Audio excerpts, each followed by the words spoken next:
Örömünkre január óta a DGT főigazgató helyettesi posztját tölti be. Ez azt jelenti, hogy ő felel a szervezeten belül mindenért, ami a fordítással kapcsolatos, és még azt is szeretném hozzátenni, hogy ez a főigazgató helyettesi kinevezés azt jelenti, hogy Horváth Ildikó az egyik adminisztratív szempontból az egyik legmagasabb szintű magyar szakember az Európai Bizottságon belül, úgyhogy úgy gondolom, hogy az ELTE egész közössége igazán büszke lehet rá. Természetesen meghívtuk Ildikót, és nagyon szeretett volna itt lenni, de ezzel az új megbízatással járó bokros teendők elszólították, itt sajnos nem tud itt lenni, de reméljük, hogy ez az együttműködési hagyomány folytatódni fog a továbbiakban, és lesz még olyan év, amikor ő tudja majd itt köszönteni önöket. A TransELTE konferencia idei központi témája a természetes intelligencia, és bevallom, hogy én nagyon örültem, amikor az ELTE-s társszervezők ezt a témát jelölték meg, amikor elkezdtük az egyeztetéseket arról, hogy mi is legyen a téma, mert tavaly őszre, amikor erről beszélgettünk, már volt egy olyan érzésem, hogy szinte az összes fordítással kapcsolatos esemény a mesterséges intelligenciáról szól. Ami persze nem csoda, hiszen elképesztő változásokat hozott a nyelvi szakmákban az új technológia, sok szempontból gyökerestől forgatta fel az egész iparágat, és nyilvánvalóan az Európai Bizottságnál is tudjuk ezt, és a DGT tevékenységein belül is egyre nagyobb szerepet kap, és egyre fontosabb az AI alapú nyelvi eszközök kidolgozása, kifejlesztése, de mégis a főigazgatónk Christos Elinidis azt szokta mondani, hogy a DGT legértékesebb erőforrását az ott dolgozó emberek jelentik. Ez is azt mutatja, hogy ezt az új technológiát emberek alkalmazzák, továbbra is szükség van a nyelvi szakemberekre a professzionális nyelvi közvetítésben, és így talán érdemes egy délutánt, illetve egy egész konferenciát annak szentelni, hogy ők hogy érzik magukat, hogy látják a saját helyzetüket, és hogy mit tehetnek azért, hogy fejlesszék a képességeiket, készségeiket, és hogy növeljék a saját emberi hozzáadott értéküket ebben a gépek által is támogatott nyelvi közvetítési folyamatban. A délutáni programban ilyen témákról hallhatnak majd, némi uniós kitekintéssel. Szó lesz például az európai szintű nyelvipari felmérés, az ELIS felmérés eredményeiről, tanulságairól, és arról is, hogy a DGT mit tesz a fordítói tudásának napra készen tartásáért, egyrészt a saját berkein belül, másrészt azon kívül az egész Unióban. Nagyon remélem, hogy az ELTE-s társszervezőkkel együtt sikerült olyan programot összeállítanunk, amelyet érdekesnek tartanak majd. Erről kíváncsian várjuk a visszajelzést. A délután végén ki lesz vetítve egy QR kód, illetve hátul ki is fogom ragasztani. Nagyon megköszönjük, hogyha kitöltik az online kérdőívüket. Nagyon szépen köszönöm a figyelmet.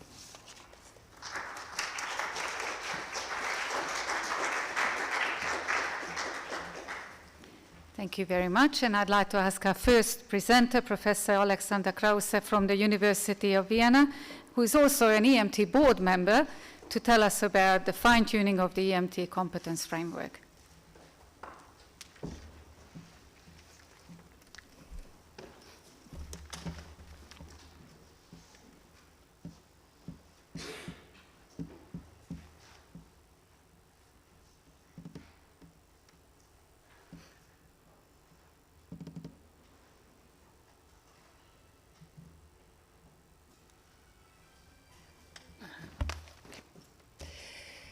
So, good afternoon, everybody. Thank you to ELTE colleagues and to DGT for having invited me to this very interesting conference and this multilingualism workshop. And I think most of you know me. My approach is the didactical translation approach, and I did in 2017 with Danielle Tudik, we did the renewal of the competence framework, but we realized step by step that the EMT competence framework needed to be updated. So the first update was in 2022. It was fine-tuning, as we called it. We called it fine-tuning because we didn't want really to give the impression that whatever has been done before was useless or completely needed a complete change. That's why we did it. We call it only fine-tuning, just to explain the expression fine-tuning. And in the MT board, now I am in charge of working group 2, which is visibility, cooperation with the industry and outreach, but we are all involved within the MT and with the board, and we have task forces for different issues, and one of those issues is the again, update or renewal of the competence framework. So what we are talking about is what was the EMT competence framework for? It was a sort of guideline for translation programs in view of the EMT application, but not only, just to give really a feeling in which direction program designers should go. And this competence framework started in 2009 when the EMT was founded, and it was originally a so-called wheel of competences, and the important conceptual step at that time was that translator is considered being a structural service provider. Which was something new at that time, or something not acknowledged in the community in that time because it existed. Then in 2017, as I said, we had a sort of real fine-tuning or renewal with Danielle Tudik and all the colleagues of EMT helping and contributing. And there we said that it was an interdependent system and digital integration, so the translator became a tech-integrated professional. The next step was the so-called fine-tuning in 2022, where translators, to us, or the figure of the translator, became a critical adaptive expert in automated environments. And the last step will be now the 2026 with 2 question marks, not because we don't know what to do, but it's still work in progress, so I didn't want to anticipate really the results, but only give you a direction or explain which direction we are taking. So the biggest conceptual concepts from 2009 to 2022 were moving from a hierarchical hub and spoke to systemic interlocking gear, because we had this gear system then. And we also thought of integrating and not separating, splitting all the competences or the skills, which is very important to keep in mind. And then to have technology as one of the main skills. I can't find the cursor anymore, but could you help me giving me the cursor? Would you like to do? I want to use this one. Here he is. Okay, yeah, it was just to have the cursor, yeah. Thank you.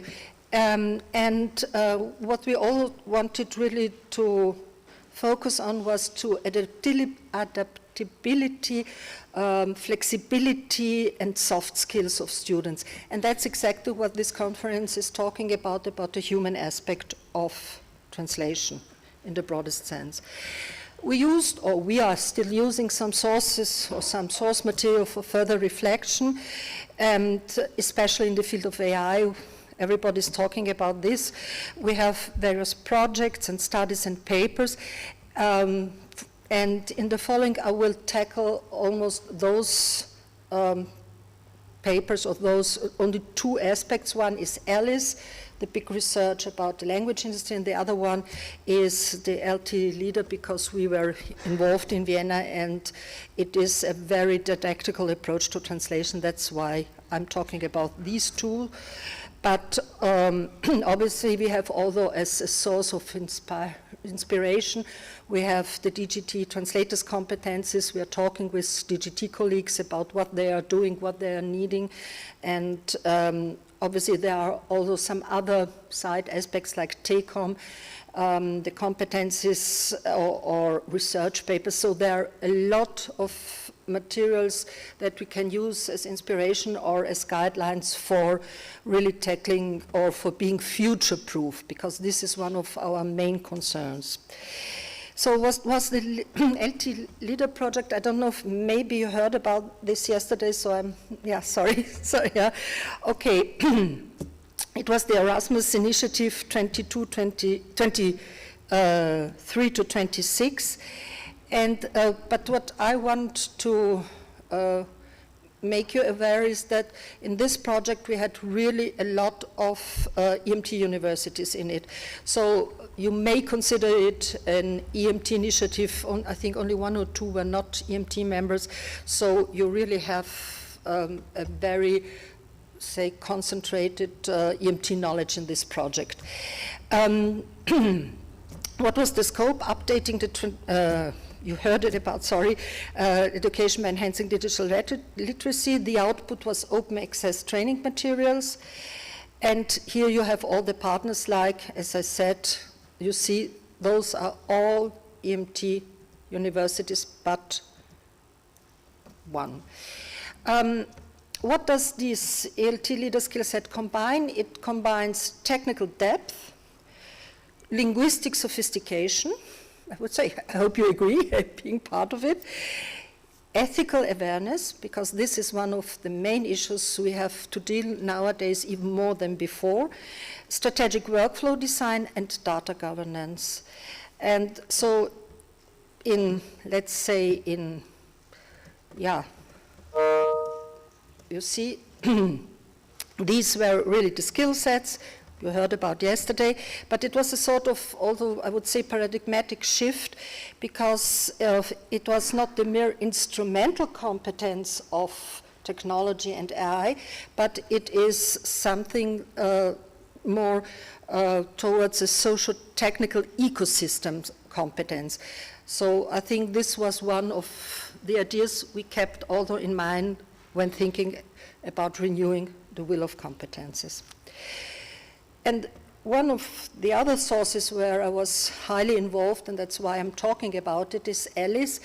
ALICE is the European Language Industry Survey, which is conducted every year. It's under the auspices of the UETC, but we have a lot of different people involved. What is the scope? DGT is also involved. The scope is to analyze market trends, AI, and industry challenges. These were the 3 focus lines in 2026. Who is the target audience? We had different forms or different strands in this ALICE survey. I don't know, I presented it last or Tuesday a week ago, so maybe some of you had the chance to see it. If not, it's on streaming, you find it on many channels, not because we are so important, but I think that ALICE is one of the research tools, really a comprehensive research tools involving all the stakeholders, because normally we focus on one stakeholder, more of the academic side or more of on the industrial side, while ALICE is really tries to be comprehensive, I would say, because you never know.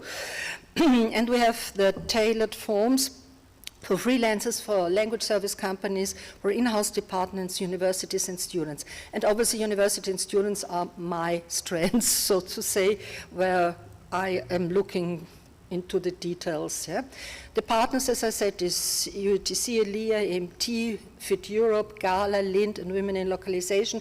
So you see it's mainly Europe focused, but it's not only Europe, because, for example, Women in Localization, there we have transatlantic connection, so to say. We call it now transatlantic connection, not differently. Yeah? Here in the 2 strands, which are the trainers and the students, we mainly had questions about competence status of EMT students.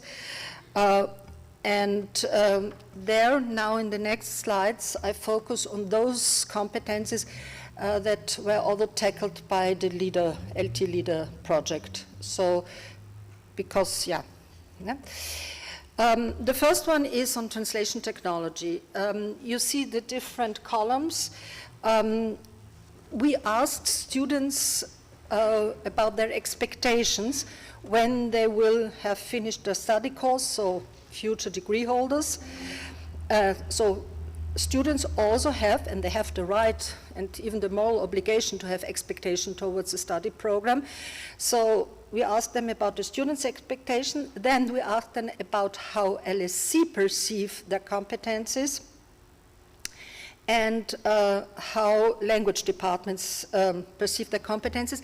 I focus mainly on students' expectation and LSCs because the participation of language department was relatively low, and so we considered that statistically speaking, it was better to focus only on two strands as a comparison to know which trends or tendencies we can find. So we have on the right side, on your right side and my right side, you have you see that the expectations are much higher. Degree holders suppose that they are better,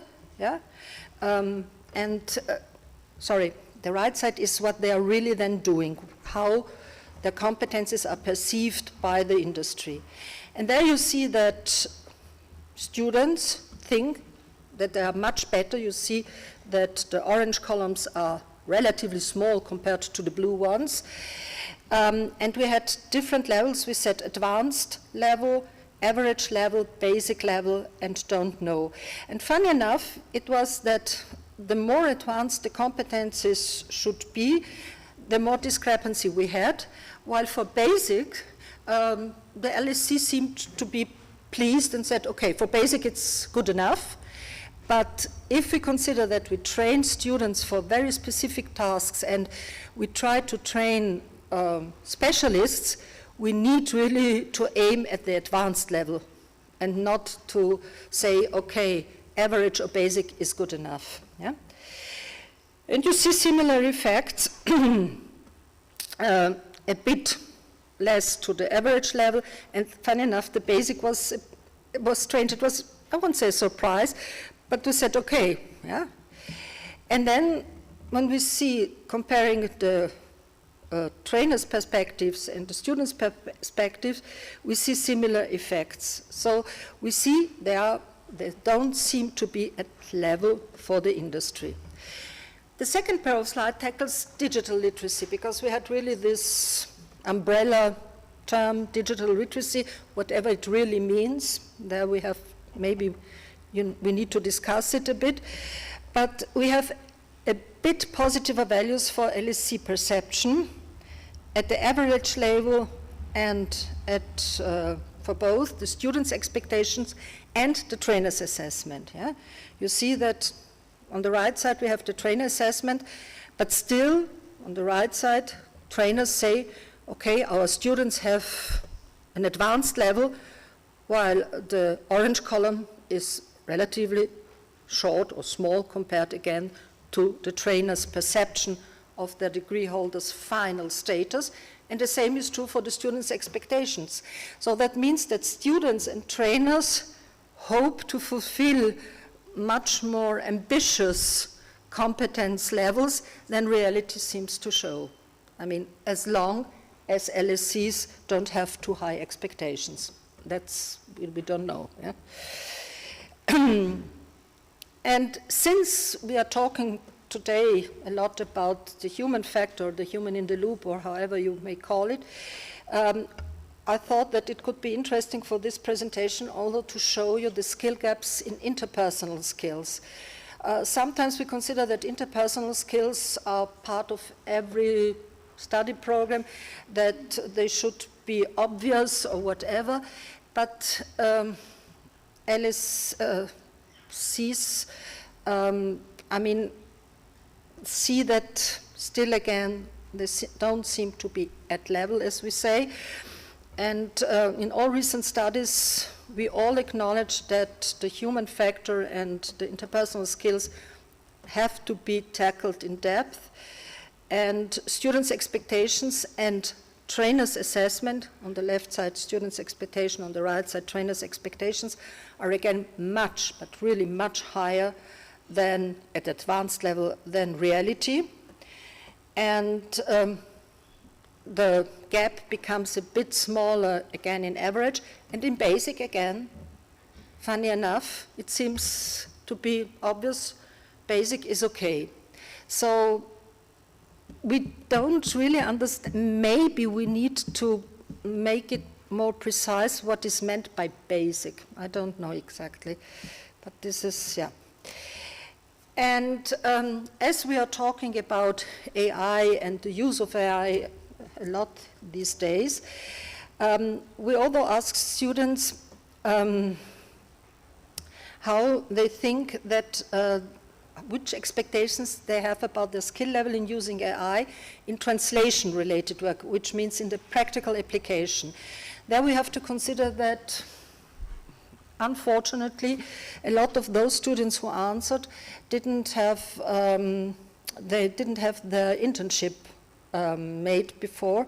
So the internship is always a crucial point where reality comes closer to students and where they realize what they should know and what they are not able to deliver until that moment. But they assume, again, the use of generative AI in translation-related work. There they assume that they will need advanced skills, average skills, basic, and don't know, okay, but it's just for statistical reasons. But there we see that students are really aware of the importance of the use of AI, and they realize that AI will be central in their daily work. The expectations so indicate awareness, but the earlier slides show that a structural training is still necessary to close the gap. So even though the students and trainers know about, there seems to be a sort of discrepancy in this. So what will be the next step in the conceptual evolution? Just to recall what we said at the beginning. What does all that mean for the 26 revised version of the EMT competence framework? It appears clearly that we have to go beyond 2022. Formalizing AA literacy, machine translation literacy, data governance literacy, making explicit although the reference to LLMs, to large language models. So again, recalling what we had at the beginning, 209, professionalization, 217, tech-integrated professionals, 222, critical, adaptive expert in automated environments. Yeah. And now what could be or will be the next step? The next step should be AI literacy and governance, so that the translator becomes an informed decision maker in an AI ecosystem. So not only a user, a so-called mere user, but a decision maker. Sounds easy to do, but it's not that easy to teach, that's clear. This will facilitate the shift if we can really adapt our programs in this sense, from using tools to critically evaluating, managing, governing technological systems. And so the translator is no longer only a service provider or a workflow participant, but he or she should become really a responsible, strategic agent within these multilingual societies and digital economies. And it sounds, as I say, easy, but it won't be that easy. And so my last message is, let's go further. So don't think that because we have acknowledged the importance of AI, because we believe to know what's about AI, because even non-experts use AI now for different tasks, that we have reached the level we need in our translation training, in the training of our students. So thank you, and if you have some questions, or maybe afterwards in the discussion, we will tackle some other details, I suppose.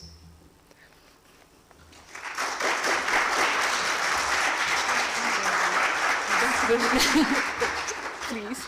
Because we have some time till the next speaker, I might give the floor to the questions. So if you have any questions now to our speaker, Alexandra, then there's an opportunity now.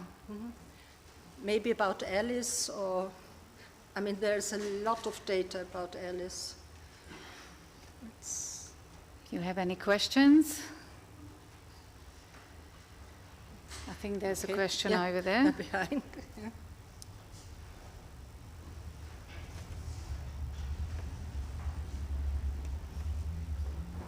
From one of our students, I think. Behind, yeah. I think she needs a mic. I think she needs a mic. A microphone? The student needs a mic. There was a student. She tries hard to... The microphones are here on the table. Okay, sorry. To get in touch with me.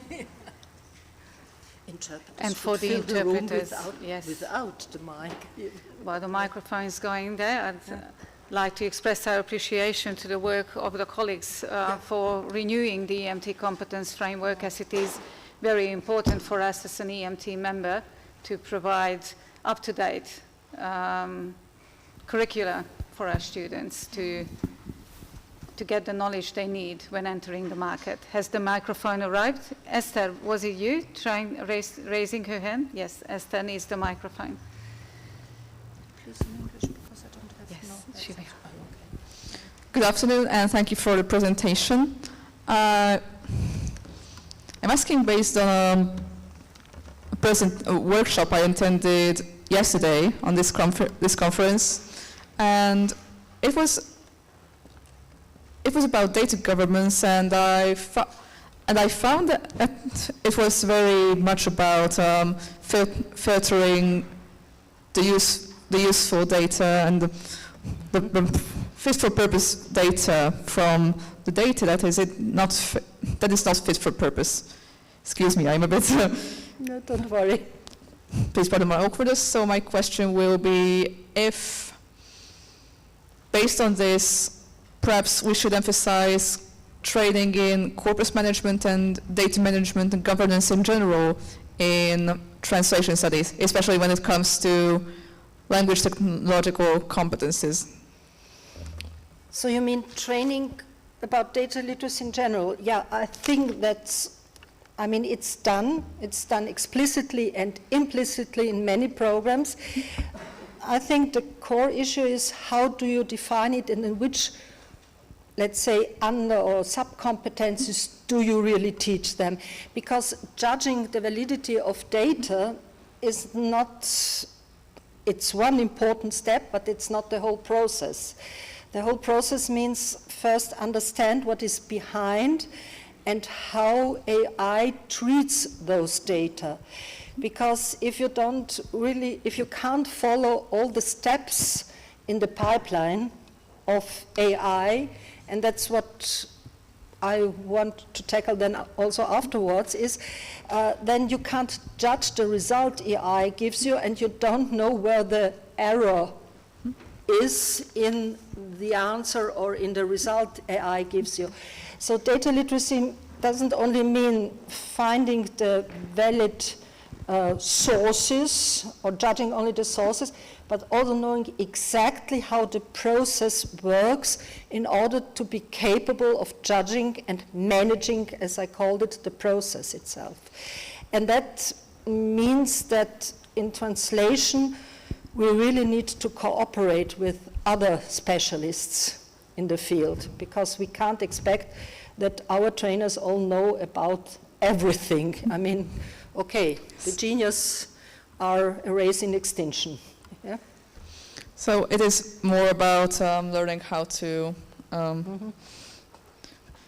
so learning the workings of large language models and such technologies, rather. Not only, but so that's almost. A prerequisite of it. Yeah, almost. Thank you very much for your answer. Yeah, okay. Any other questions, maybe? Then I'd like to have a question to you, Alexander. Sorry. This is the first time I've discovered data stewardship as becoming a part of maybe a translator's role. Do you think there should be data stewardship? Yeah. Yes, and Yeah. well, in the model, or And there is training as a separate course here at TransELTE, postgraduate course. But do you think data stewardship should be one of our specializations within the Master of Translation? I won't say a specialization. Again, if you could have program models where you can combine different disciplines and focus on multidisciplinarity, then all the data training could become one of the puzzle parts, you see? But focus only on that means then giving up or having no time for other skills we need to teach them. And there can be two approaches. Or you have a master course which cooperates with data specialists, but first you have to guarantee that those data specialists know exactly what we are talking about. Because we have, for example, we have now a course, Multilingual Technologies, it's a master in Vienna, and there you can apply as a data specialist or data scientist, an IT specialist, or as a translator. And there, both sides realize that the other one is missing comprehension of what the other side is doing. So that means that you really need to cooperate with people who are used to cooperate with translators or are trainers themselves in translation. That's one side. Or the second option, which is a bit difficult to implement, and I think it's not legally possible, would be to say, okay, we have specific so-called, or let it call postgraduate masters, where you can apply having an entrance exam as fully translator or fully data analyst, and then have a supplementary one-year training afterwards. But not, I won't say, as a specific trend in translation, that means giving up too much for that, from the timing and from the competence spectrum and whatever. Yes, yeah. Yes, thank you. I think that's what we are finding as well. We need to teach so much now to our, and probably that's what the students are feeling as well, that we are giving them so much knowledge that there's not much room anymore. Yeah. Thank you very much, Alexandra.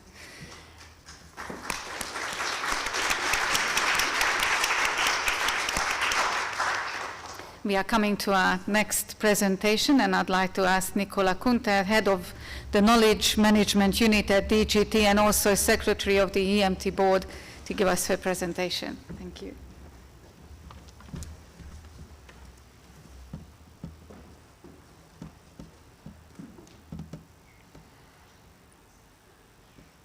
Is this the one?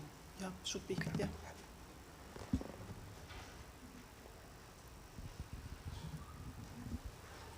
Okay. Okay, and so I advance with the arrows? Yes. Okay. With this one. Page on. Okay, thank you very much.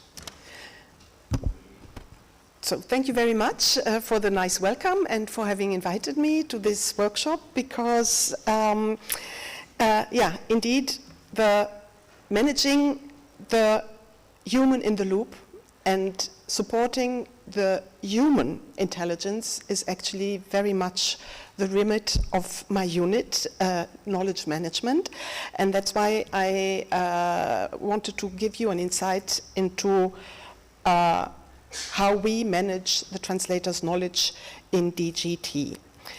You have heard a lot of talk about AI, as Alexandra also said before me, and I think Eva, and it's the topic for the moment for our profession, but not only for ours.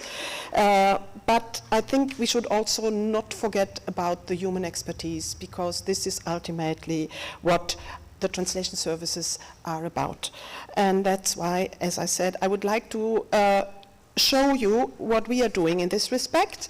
In our view, largely, the human expertise that we need in translation is composed of several elements: the linguistic judgment, the subject knowledge, the contextual understanding, and also networking, because not a single translator nowadays does not have the knowledge alone to fulfill the tasks of many translation jobs that we have, and that's why we also like to tap very much into the collective intelligence. And for us in DGT, the question is actually a very practical one. How do we maintain and develop this space of human intelligence? You can imagine DGT is a very big organization. We have quite a high fluctuation in staff because recently we work more and more with people who come on shorter term contracts, and then we train them, and then they gain knowledge, and then they leave again, and we risk to lose this knowledge. So what do we do to keep that knowledge with us and to develop it even further? So we have put in place an approach that is based on 3 complementary mechanisms, and these are learning and development, knowledge management, and internal knowledge sharing, and then also a structured exchange with the external language community. Oops. So let me first talk a bit about the first mechanism, learning and development. The objective here is to ensure that the translators and also our assistants, linguistic assistants, continuously update their knowledge in the fast-changing professional environment in which we work. And that is why we support our translators by providing external training. This means that we either have experts coming to DGT to give a talk, or we let our translators go and attend conferences where they can acquire the necessary knowledge by learning from specialists in the field. This is very much linked to training of new language technologies, for instance, which we do not have in-house, or also domain competence, domain knowledge for the policy areas in which our translators are supposed to translate and to exchange with experts in the field again. So this is the kind of external training that we offer, and when we talk external training, these are the things that we also pay for. We have a budget for this, and we pay these external experts that do train our staff. But we also have what we call internal training and knowledge sharing, which is actually free of cost for us, because we organize internal knowledge sharing events in which either our translators themselves share a good practice that they have developed in their departments, or we invite experts from other policy DGs, Directorates General, to come and give a talk about a certain policy area or about a certain translation package that our translators are supposed to translate, to give them the necessary background information. These are what we call internally info sessions. Then we also develop e-learning modules internally for specific tools, for instance, and workflows that we put in place. And we record and reuse all the training events that we organize so that colleagues who cannot come and attend the session live can always go back and watch it later on and get the learning at a time that suits them better. And what we also do is, and here again networks, we do a lot rely on support our internal networks that we have in DGT. We have specialists in the field. Again, we have terminologists who have their terminology network. We have language technology coordinators. We have quality officers, and even more. These are only examples. But all these groups create knowledge and develop expertise within their groups, and then they also disseminate it across the language departments via these events that we organize, and so that it trickles down to as much as possible to the individual translators. So the second mechanism that we have put in place is knowledge management, and there we very much use a principle of knowledge management, which is making knowledge reusable, because we want that the knowledge does not remain only with individuals, but it circulates across the organization. And for that, we have two main elements. The structured exchange, actually I should have put that first, the structured exchange that I explained before with these knowledge sharing events and thematic presentations. But we have also other formats of exchange, like job shadowings. We promote and facilitate colleagues who want to learn how things are done in other entities in DGT, because we are organized in different language departments, and all of them have a bit, although we are the same organization, but they have different ways of dealing with things, and sometimes it would be interesting for colleagues to see how things are being dealt with in other departments. We also have a unit, central units, like our demand management unit, which deals with freelancing, with outsourcing of translations, and also the demand management, meaning like negotiating the planning, as we say, negotiating deadlines, for instance, for big translation packages. And translators in their language department, sometimes it's so big they don't really know how these colleagues operate and what constraints they have if they have suddenly a very, very short deadline. And to how to say, increase the mutual understanding of these constraints, we offer these job shadowings, and they are very, very popular, and also help to the understanding between all the entities, and also the understanding of actually how DGT as an organization works, because as I said, it's a complex organization. And for the same reason, we have also developed a program for the induction and mentoring of newcomers, so that newcomers do not feel completely lost. They have mentors in their language departments, but we have also designed my unit like learning paths, in which we define for the first 6 months what the newcomers what training they should take in the first 3 weeks, in the first 3 months, so that they become operational as soon as possible. And we think that these 3 mechanisms help us to achieve that colleagues understand better the tools that we are using, our workflows, the policy context. They give visibility, actually, also to the internal expertise that we have in our house, and they allow us to develop practical solutions which one unit has developed and can be reused by other units.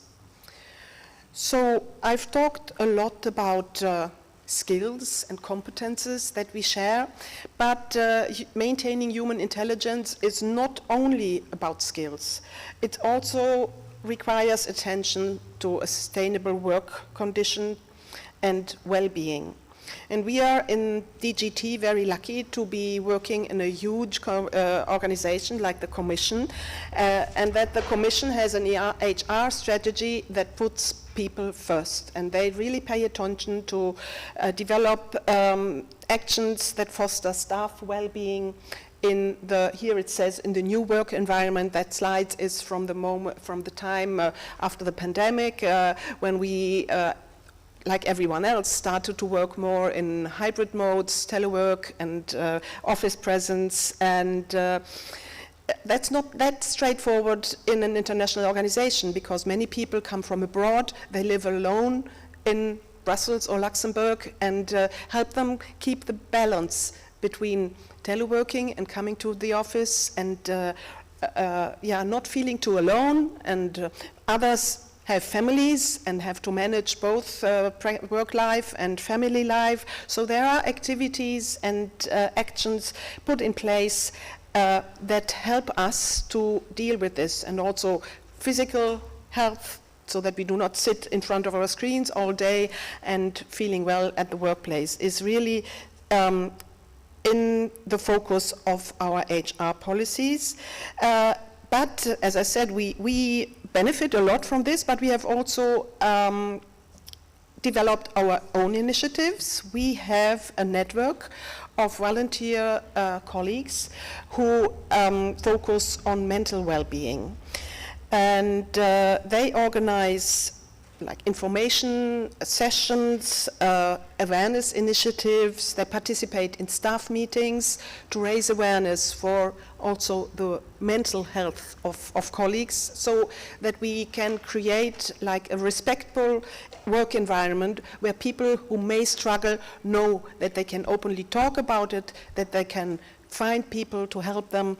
And we, in my unit, we support this by promoting these activities via our network. We have a newsletter two weekly, every other week we publish a newsletter with all the training activities, and whenever there is an activity promoted by the mental health volunteers, we do include it as if it was a training, because we are well aware that this is also something that needs attention.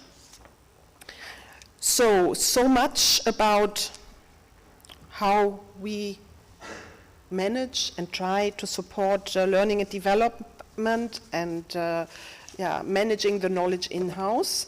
But DGT does not operate in isolation.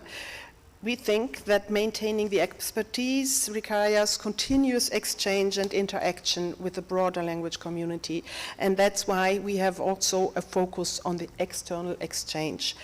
And for instance, one instrument that we have developed is the visiting translator scheme. I don't know if here in the university you've already had visiting translators. These are our translator staff who express an interest of going out either to a university or to a national administration to learn how things are being done in these institutions.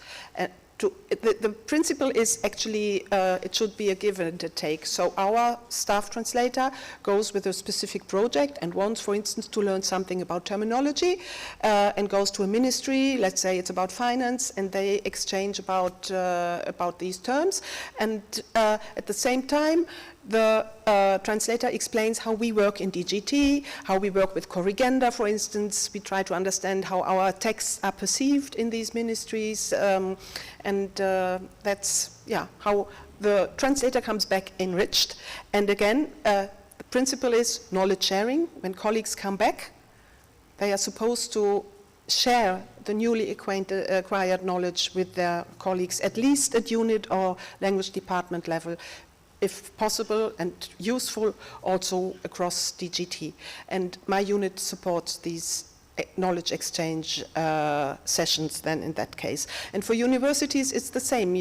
Translators can also go to universities and visit those, provided that they have a common project on which they can work. It could be going to a class or, I don't know, something that allows them to acquire new skills, actually, but in a way that is beneficial for both sides. And then another instrument that we have in place, and which we have already heard about, and I think you all know, is the EMT. This is our preferred method to interact with academia and to understand how translator training is taking place nowadays. And we also try to explain how we see translator training in DGT, or how we see the profession developing in DGT, and trying to share this knowledge with the EMT network. I don't know how much I should go into the details about how the EMT works, because TransELTE University has been one of the founding universities, so I think that many of you here know that it's a quality label, and that there is a selection taking place every 5 years, and that the main goal of the EMT is to really raise the quality of translator training, to facilitate or help students, graduates from these programs, to find jobs in the language industry. And we still hope very much that this will also help to increase and enhance the status of the profession at large. Just for you to show, the network has grown over the years. We are now at 81 programs from 79 universities. Excuse me. We have one member university from outside the EU, from Lebanon.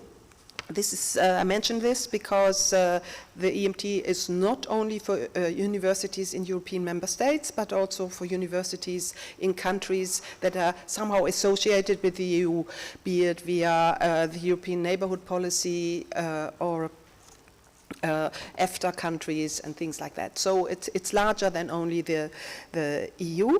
And I think we can claim that it remains attractive for universities to be an EMT member, because at the last selection round in 2024, we welcomed 14 new members, completely new members that had never been in the EMT before. So why I'm talking about EMT is because here again we share knowledge. This is the main purpose actually. We have, and that's what the main work of my unit is, to coordinate the network and to help organizing network meetings. We have 2 per year, one on-site, usually hosted by a member university, and then one online meeting. But the network members do not only meet and exchange during these meetings, they discuss and exchange and organize workshops and whatnot throughout the year, mainly through the 5 working groups that they have created and that are co-led by 2 board members each time, and I thank them very much for the hard work they are putting into this, because there's a lot going on.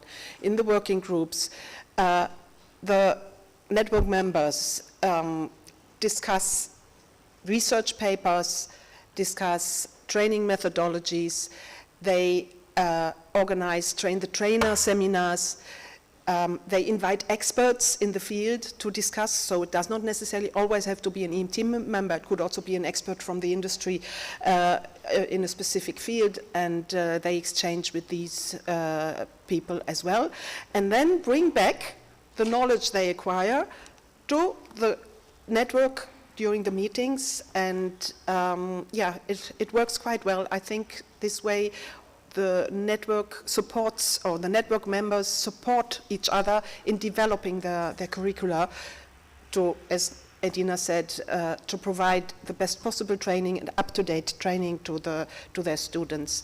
We also collaborate in the EMT with language industry. So the acronym there, LIND, language industry, is an expert group of language industry experts that advise DGT on certain trends that come up in the language industry. And we also try to develop more and more student projects so that the students also see the benefits of being in the EMT. For instance, regularly we invite students to come and attend our Translating Europe forum.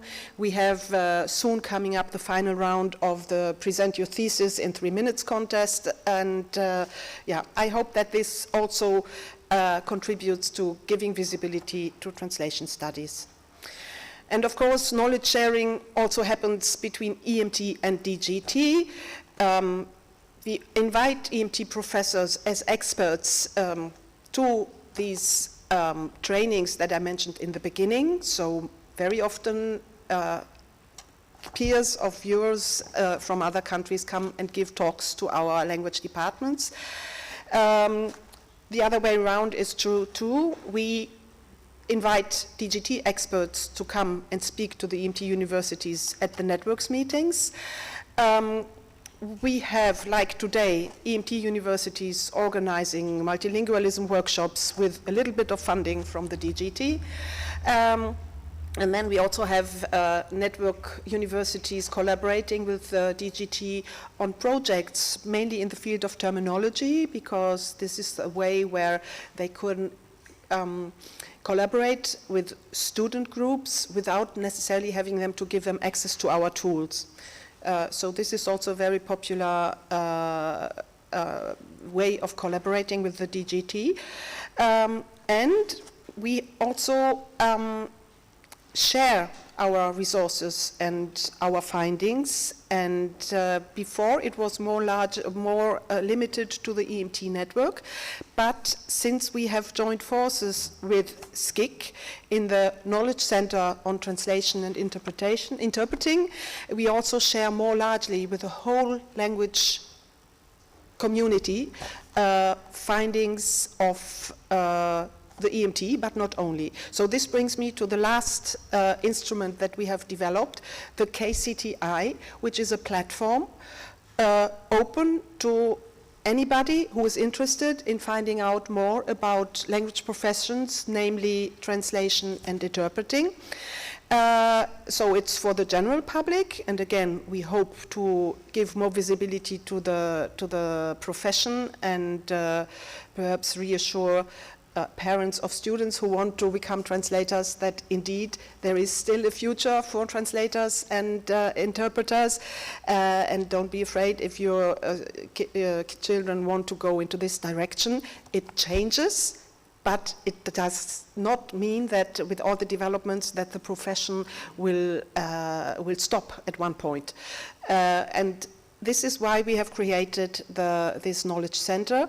But it's also like a resource or a platform where language professionals can find information and resources that are relevant for their jobs. So we have, for instance, events. I don't know if you can see it. We post events across the language industry and in academia on this platform. We post and advertise jobs, mainly in public institutions, but we do have quite many actually across the world. This is not only Europe, because we collaborate also with the UN organizations, so there are lots of advertisements on jobs. We have resources like lists of publications, curated lists of books and research papers. Research papers are still to be added.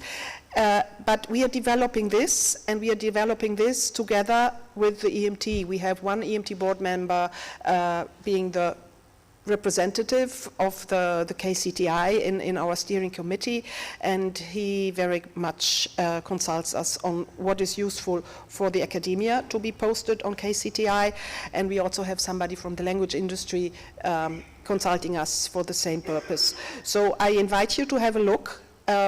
It is, as I said, work in progress, but it's dynamic. It also has a space with communities where you can create a community if you want to reach out to peers and discuss a certain topic. It's a bit old-fashioned because actually SCIC had started this knowledge base or knowledge center like almost 10 years ago, and we only joined them at the beginning of last year.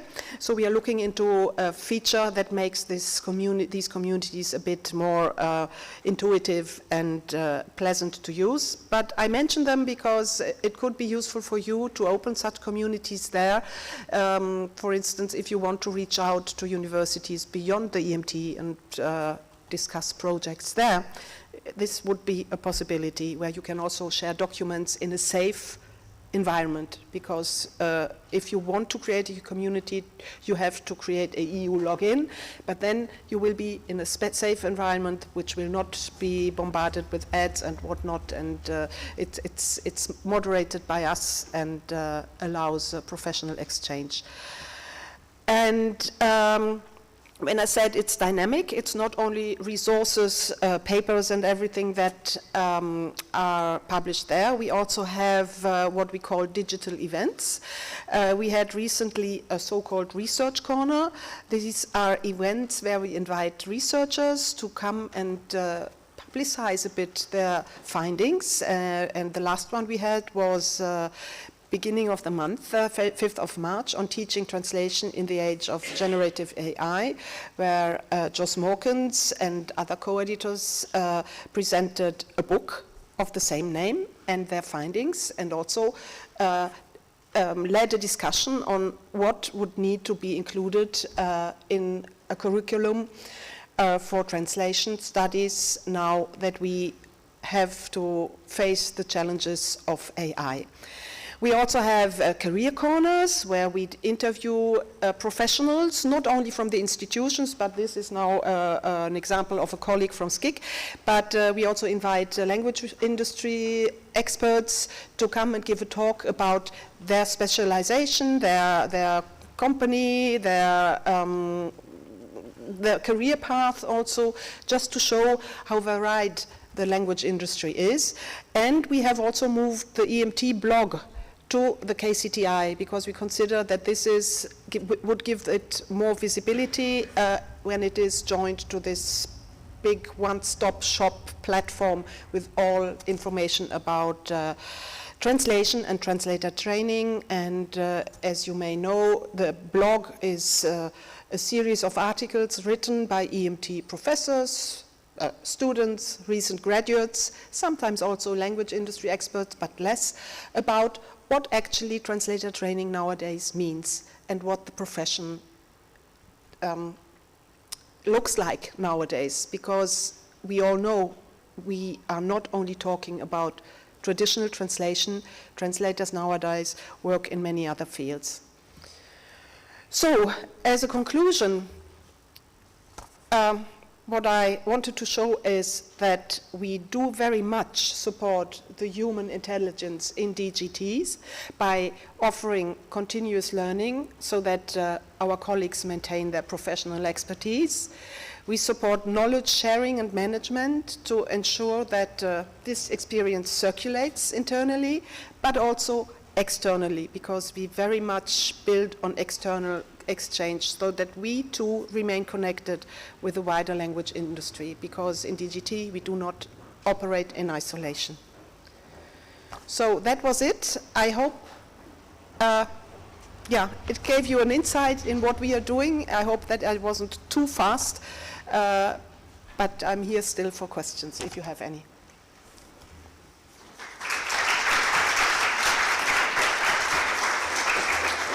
Thank you very much. Because we still have some time in our schedule and some might want to join us online for the next presentation, I invite questions now. If there are any questions to Nicola Kunte about her presentation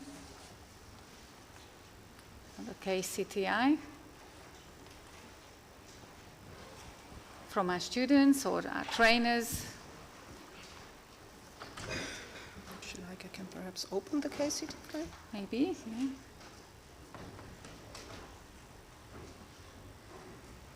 There are no questions. I lost the cursor too. I want to get rid of the...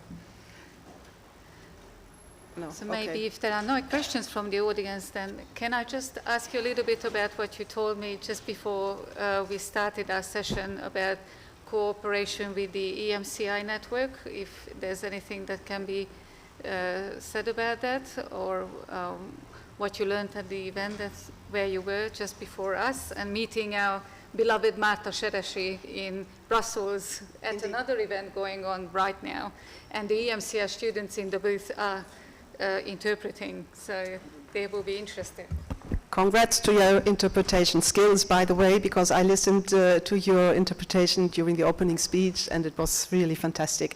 So, yes, indeed, I happened to be invited to talk to Academy of Trainers organized by DG SCIC at the beginning of this week with trainers in interpreting. And I was asked to present what Alexandra actually presented today, the EMT competence framework and the future update, because the EMCI doesn't have such a competence framework.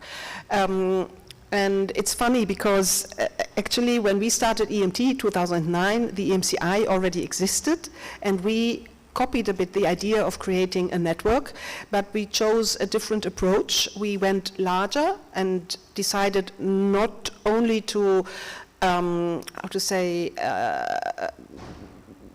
like tell EMT programs how we in DGT think they should train translators so that we can recruit their graduates, because that would not be fair, because we could never recruit as many graduates as you produce, if I may say so. So we thought we'd better try to have a network that ensures that graduates from translating study programs can work wherever in the language industry. And that's why we also didn't work on a harmonized curriculum, but we rather looked at the outcome of the training. So what are the competences that future translators need to possess? And now the EMCI is a bit looking into these competences, because actually interpretation, the profession faces the same challenges. And they were very much interested in hearing how we see the profession develop. And what I found is actually we are thinking the same ways, broadening the skill set so that students or graduates do not necessarily work in pure translation or work only as interpreters, but that they work as language specialists, language service providers in the largest sense, with an awareness of AI, but not only awareness, but knowing how to use AI interactively. And this was the conclusion. But I think after that probably there will be more collaboration in the future also between these networks, but this remains to be seen. But it was indeed very interesting to see that the discussions are going in the same direction also there. Thank you very much. Maybe a question? There's a question from Eva Spiegel. Thank you very much. It's not actually a question. It's just that Nicola painted such a nice and welcoming picture of DGT as an employer. I wanted to point out, since we have many students in the audience, that the application period for traineeships is actually open until the 7th of April. You can join DGT for 5 months from October. And interestingly, I can already spot a former Blue Book trainee in the interpreting booth. She was one of our Blue Book trainees, so you can ask her or me about any details about the traineeships. Thank you. And if I may add, because this was a very relevant comment, Eva, in the translation in DGT, the Blue Book trainees, of course, most of them translate, but they are also exposed to other tasks, like working with AI, working on linguistic data, and yeah.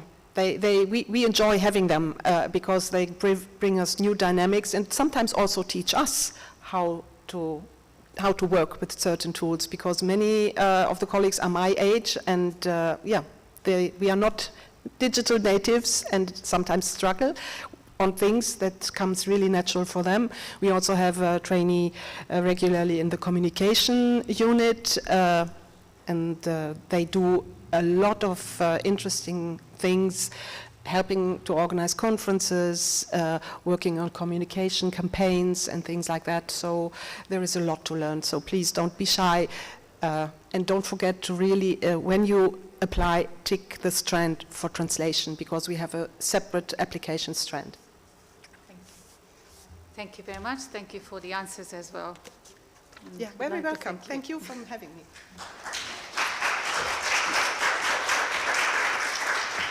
And right on time, I'd like to call our last presenter for this afternoon, Eric Angelone, Professor of Linguistics and Translation Studies from the Köln University of Applied Sciences. How do I advance through the slides?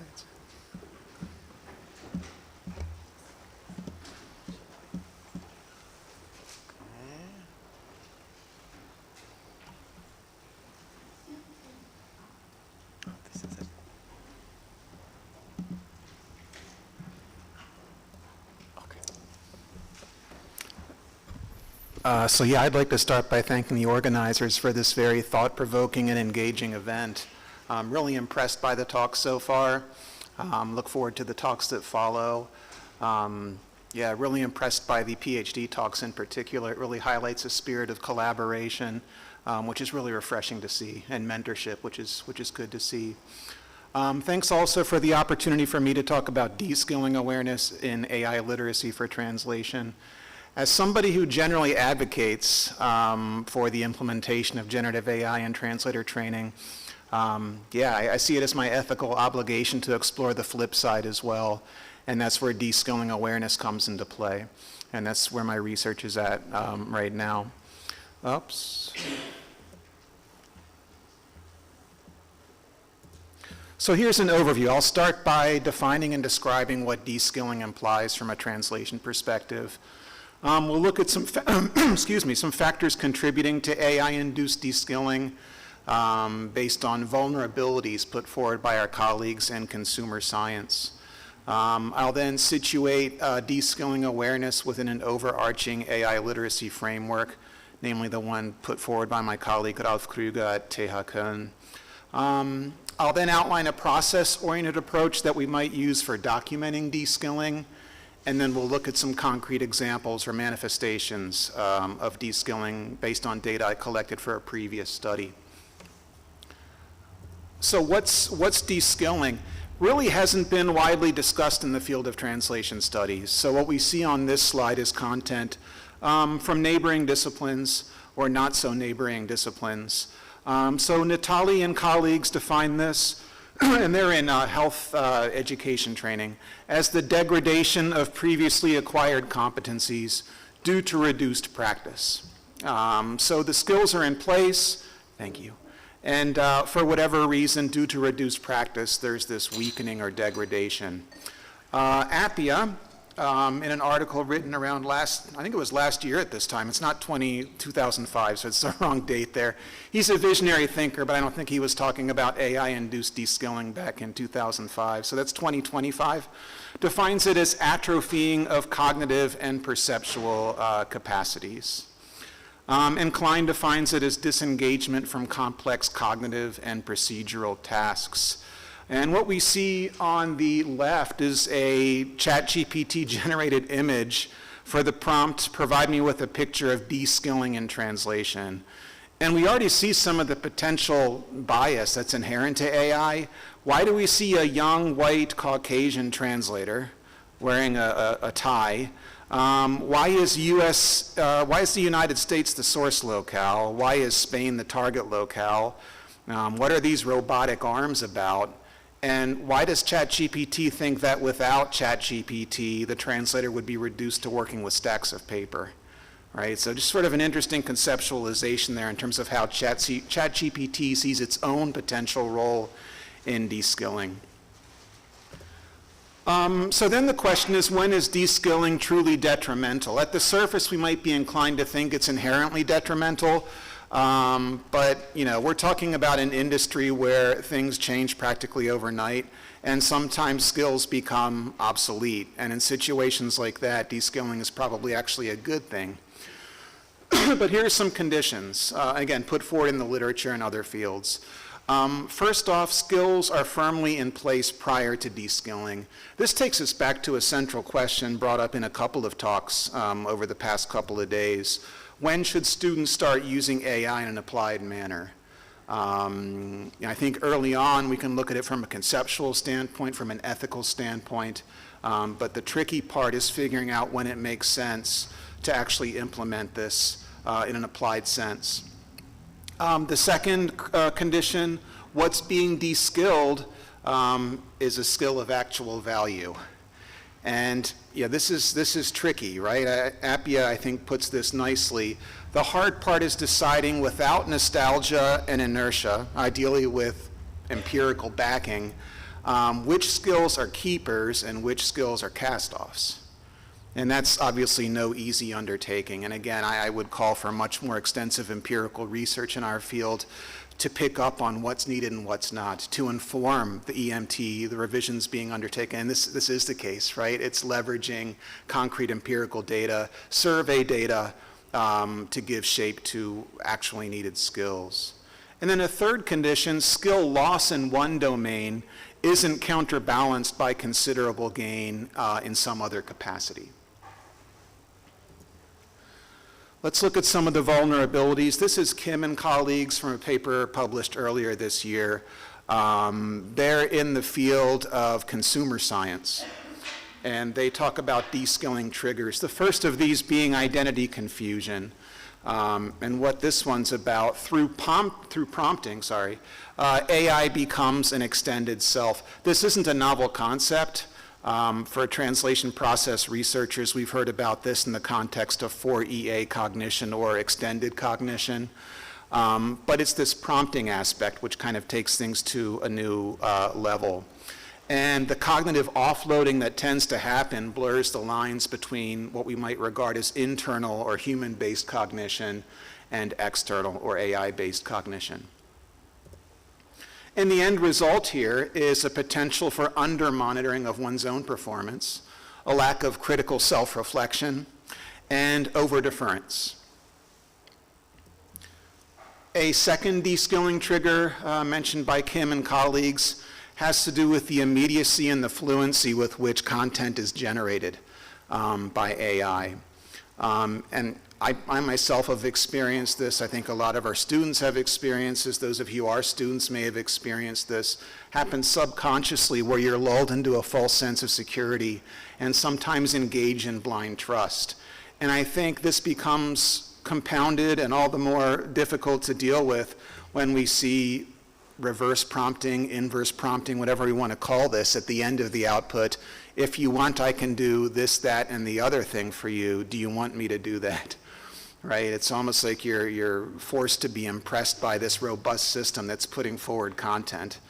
And as a result of this, here's the danger, right? As the result of such reverse prompting, there is a potential for a shift from human in the loop, where the translator is actively involved in participating, steering the automation process, to being a human on the loop, where their role is more or less reduced to being a supervisor of automation. And if we take things to the next level, we talk about human outside of the loop, and I think discussions along those lines will become all the more important with agentic AI being able to do what it does, or not being able to do what it claims to do. A third de-skilling trigger, ingratiation, this sort of strange friendliness that we see with generative AI, the tendency for AI to agree with user opinions and input by default. And this kind of results in like a pseudo sense of empathy rendered through overt flattery. I think it would be fascinating to have cross-cultural studies on the extent to which ingratiation results in de-skilling. Because I think certain cultures, certain parts of the world buy into this. I'll hang my head in shame. I think this is the United States. I think this is part of the AI bias that we see in the training data, the algorithms, right? What feeds into AI. It's a very American thing that comes across as very superficial in other parts of the world from other cultural perspectives. Sorry. But here's the scary side of things. But studies have shown that this ingratiation results in users more willingly and readily accepting AI recommendations by default, no questions asked. What we see on this slide is a streamlined version of Ralf Krüger's AI literacy model, containing dimensions such as ethical and societal aspects, the technological foundations, which he suggests could be introduced fairly early on in studies, so you understand what's going on behind the scenes before you focus on actual application. And several colleagues have talked about that as well over the course of the past couple of days. Implementation, so your use cases, when does it make sense to use AI, when does it not make sense to use AI, and so on. He situates de-skilling awareness in this domain of interaction. Alongside different modalities of interaction, various approaches to prompting, he has something which he calls a cognition level involving cognitive effects.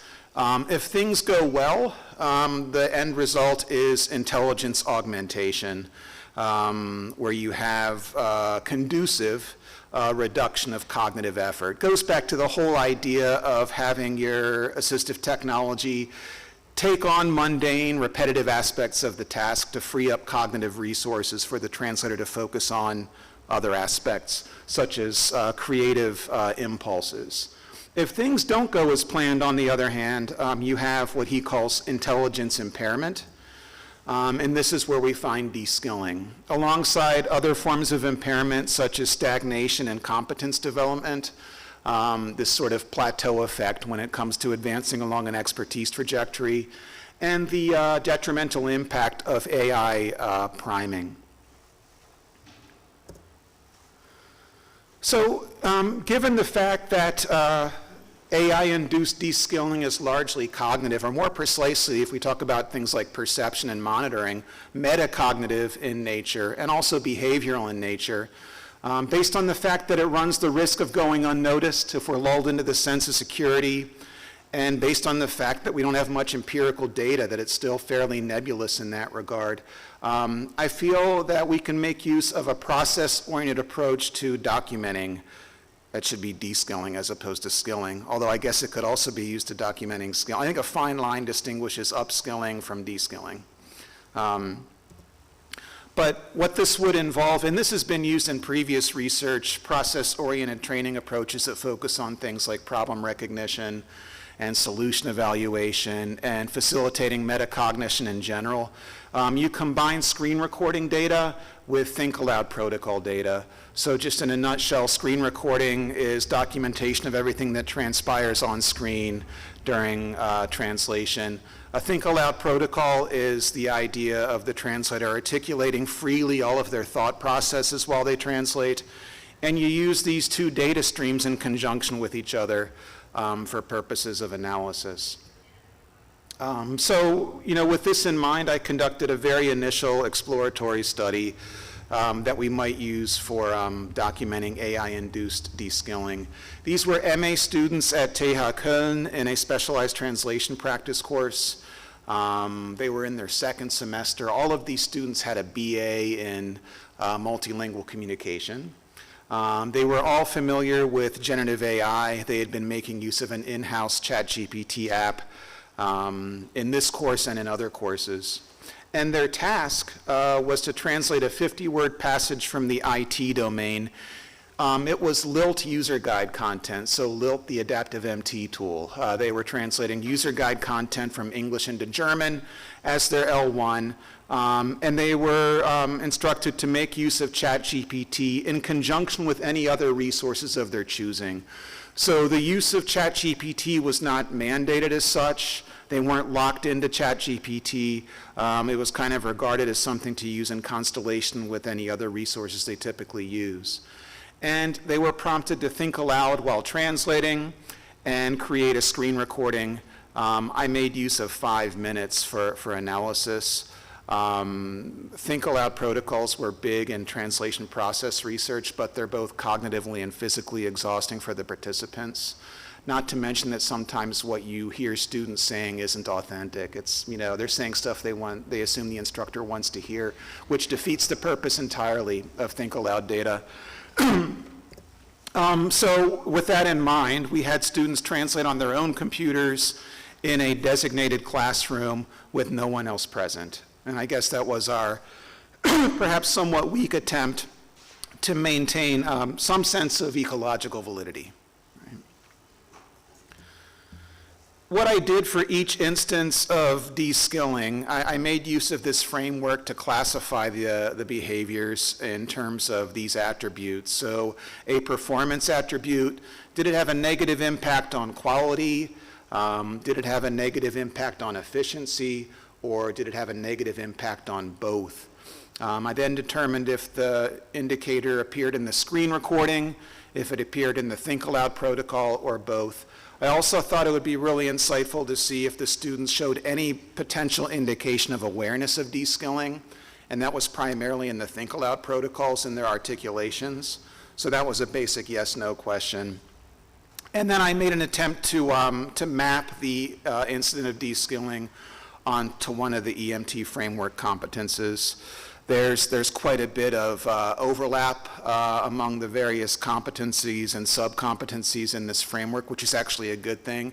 So really, I'm just putting forward my interpretation for illustrative purposes of how we can trace de-skilling back to a concrete competence. So let's look at some examples. I have 5 here in total, so we'll see how we're doing time-wise.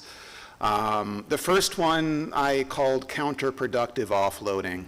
And here's a brief description of what unfolded. The translator went with a very basic initial prompt, translate the following text into German. This is transcribed. They would actually prompt the system to do this, ChatGPT to do this in German.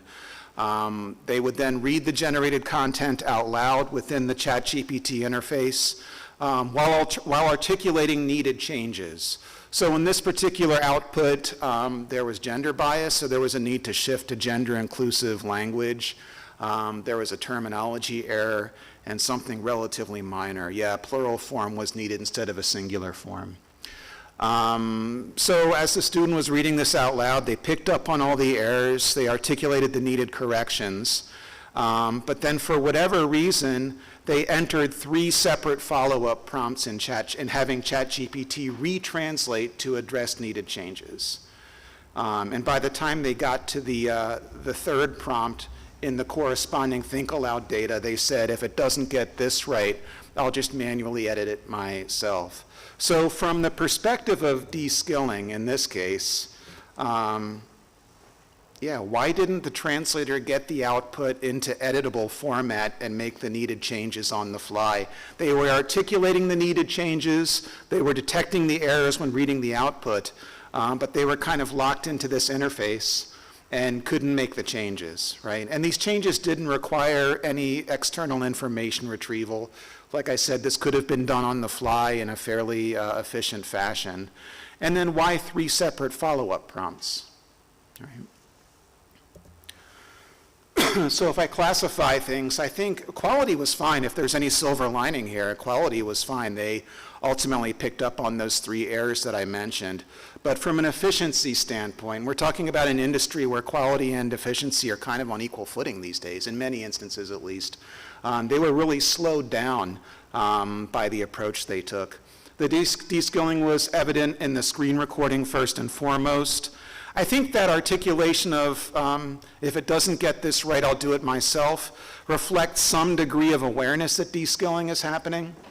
And in terms of a concrete competence, again, this might be somewhat arbitrary, but I felt this aligns with 12, understanding and implementing quality control strategies using appropriate tools and techniques. That was a little bit off here. Second example I called post-editing attrition. Excuse me, real quick.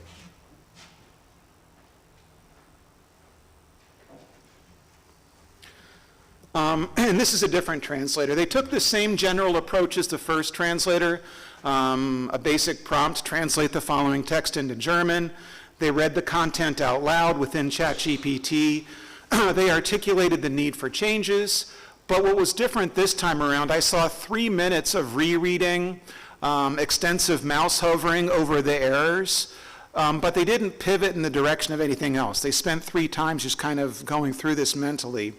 And then ultimately they copied and pasted the ChatGPT output on a segment-by-segment basis into phrase. And the phrase is TM feature for manual post-editing. And what was interesting, as they were doing this, they said, I can only see errors when segments are aligned, despite the fact that they articulated all of the errors when reading, right? So they didn't ultimately correct 2 of the errors in the aligned phrase segments, despite this articulation. So as far as de-skilling is concerned in this example, for whatever reason, error correction didn't carry over between the interfaces. So they corrected the errors within the ChatGPT interface, but it didn't carry over to making the needed edits within phrase when the segments were aligned. So the question I had here, maybe too much time elapsed, right? And then the second point to make here, this extensive mouse hovering and rereading seemed to suggest at least some degree of cognitive friction. And I saw this for several of the participants, this same cognitive friction when working within the ChatGPT interface. So in this case, since a couple of errors went unnoticed when they were in phrase, both quality and efficiency were negatively impacted. And I saw the de-skilling here, both, if this is indeed de-skilling, in both the screen recording and I heard it in the tap. No real indication of awareness that it was happening this time around. And in terms of a concrete competence, number 22, managing workload, cognitive load, stress, and critical professional situations.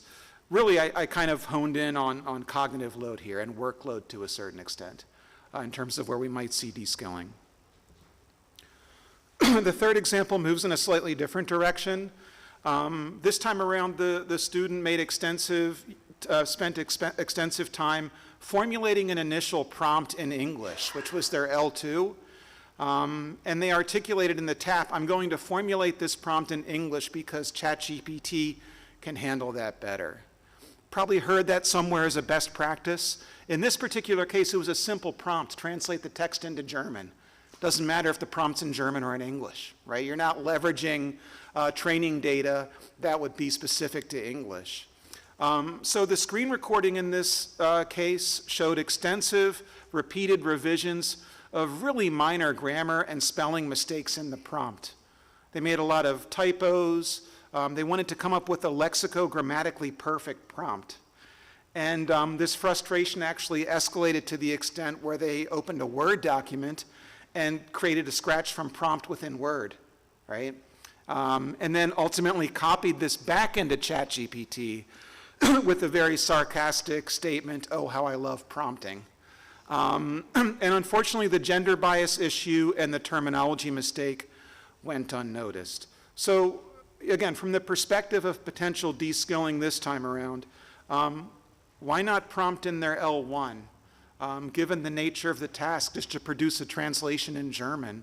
But beyond that, before we had generative AI, I wonder how often we actually train students or expected students to strive for L2 grammatical and spelling perfection for web-based information retrieval in general. Right? Where exactly is this coming from, this striving for getting a perfect prompt in their L2? This time around, I think, in terms of performance attribute, impacted both quality and efficiency. The de-skilling was in both the screen recording and the TAP. That sarcasm was actually refreshing because I think it suggests indication of awareness. And in terms of a concrete competence, this time around, if we regard ChatGPT as a search engine of sorts, making effective use of search engines where appropriate.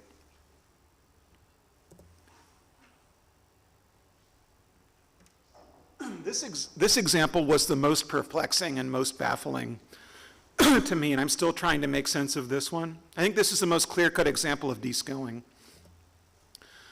So the translator entered a basic prompt again, translate the text into German. For whatever reason, ChatGPT generated content with an advertising stance. And again, we're talking about Lilt user guide content, informative through and through. It's not consumer-facing, it's user-facing content. But ChatGPT produced this marketing, advertising, flowery language that was completely out of place. And here's what surprised me. This is an extremely smart student, had been producing quality work throughout the semester, throughout her bachelor's degree, and they said, this looks really good. I just need to make sure it sounds good stylistically, since it should use marketing language in addition to strictly informative language. The student kept the advertising stance while also overlooking a terminology error. So a real head scratcher in this particular case. And I'm willing to bet there's no way in hell, pardon my language, but there's no way this student would go with marketing advertising language if ChatGPT wasn't being used. They had been translating Lilt user guide content week in and week out throughout the semester. So at least 8 weeks of work with Lilt user guide content. It was an IT translation course. So it seemed like that deceptive fluency, the AI priming, resulted in genre awareness drift, which was kind of scary. I mean, this was really eye-opening. Out of all these examples, this one was the most eye-opening for me. Efficiency wasn't impacted, but quality obviously was if it's marketing and advertising language in the output. The de-skilling was evident in the TAP, that articulation of this looks good stylistically. I just need to make sure that I keep the marketing stance or whatever she said. No real indication of awareness of de-skilling this time around, and the competence de-skilled implement the instructions, style guides, or conventions relative to a particular translation. Again, I really doubt this would have happened if they weren't using ChatGPT, right? A final example, what I'm calling interface rigidity. And this one didn't emerge until I spent significant time looking at it. Once again, a basic initial prompt, translate the text into German. They didn't read through or detect errors. They immediately copied the output into Word. And then there was seemingly random pivoting between verbatim content in the two tabs. So they had one tab with ChatGPT, one tab with Word. They just kept going back and forth for about 3 minutes. And as I kept watching this, these two patterns emerged. They were only thinking out loud when outside of ChatGPT, so when they were within Word. And the other important pattern, they were only consulting external resources, so their term base and phrase, or the source content on the Lilt website. They only did that when outside of ChatGPT. So from a de-skilling perspective this time around, there was some sort of strange or noticeable degradation, suspension, weakening, whatever you want to call this, of post-editing problem solving within the ChatGPT interface. Yeah, so efficiency was negatively impacted. It was in both the screen recording and the tap. No indication of awareness. This was really information retrieval, right? So in terms of a competence de-skilled, carry out research to evaluate the relevance and reliability of information sources with regard to translation needs. Final slide, right? The question is, where do we go from here with this very initial exploratory research? And it all starts with this, right? I mean, I think it's important to tease apart what's actually de-skilling versus what might be suboptimal integration of generative AI for translation. And as I said earlier, I think a fine line separates the two. A fine line separates de-skilling from upskilling. And that probably applies to the utilization of any new assistive technology.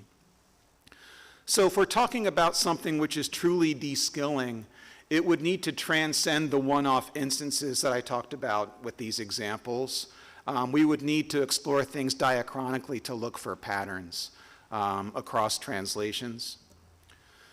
I do see a pedagogical application, though, in terms of using this for process-oriented training.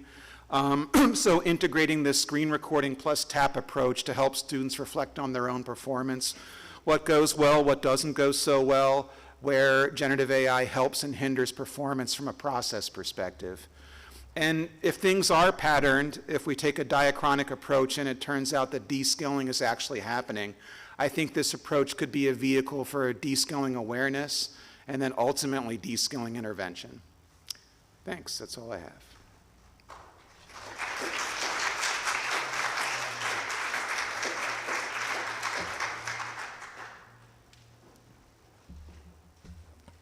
Thank you very much. This is a very interesting presentation. I think we can all agree, and thank you for calling our attention to the de-skilling aspect of using technology while we are trying to upskill our students with technology. So I'd like to invite questions now from the audience. There's one already, or I think this will be a popular discussion. Do I use this mic when I respond? Yeah.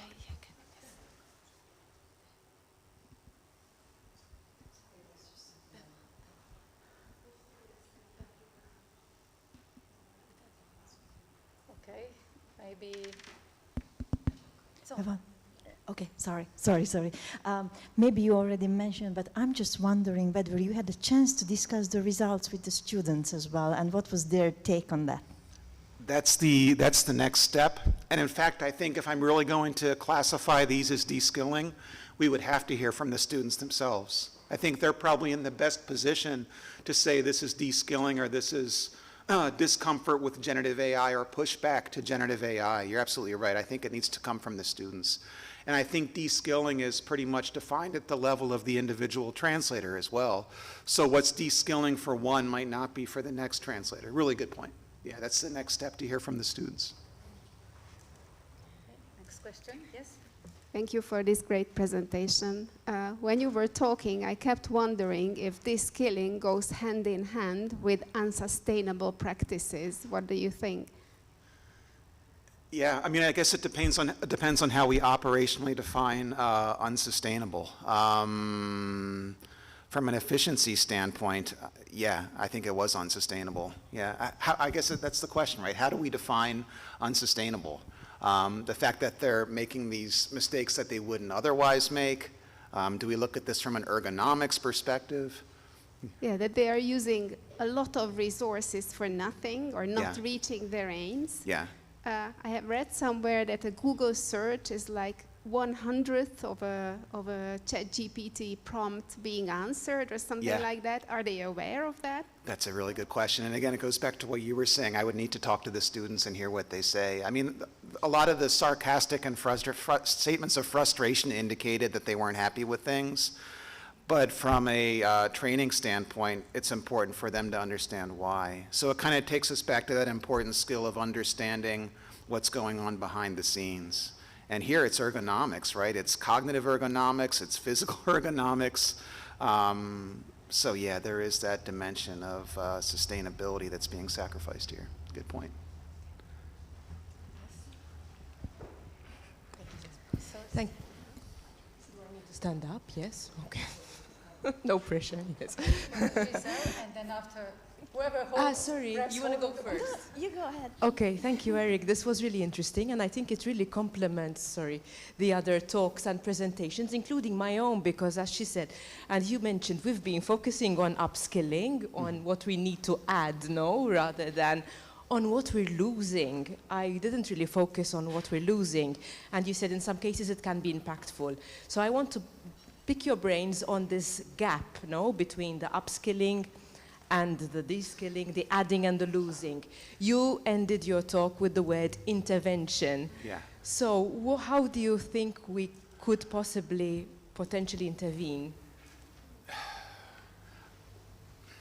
I guess it depends on that one aspect I discussed where there needs to be some sort of a trade-off, right? So if they're losing a skill in some capacity, there needs to be some added advantage in some other capacity. And what's often discussed in translation performance is quality versus efficiency.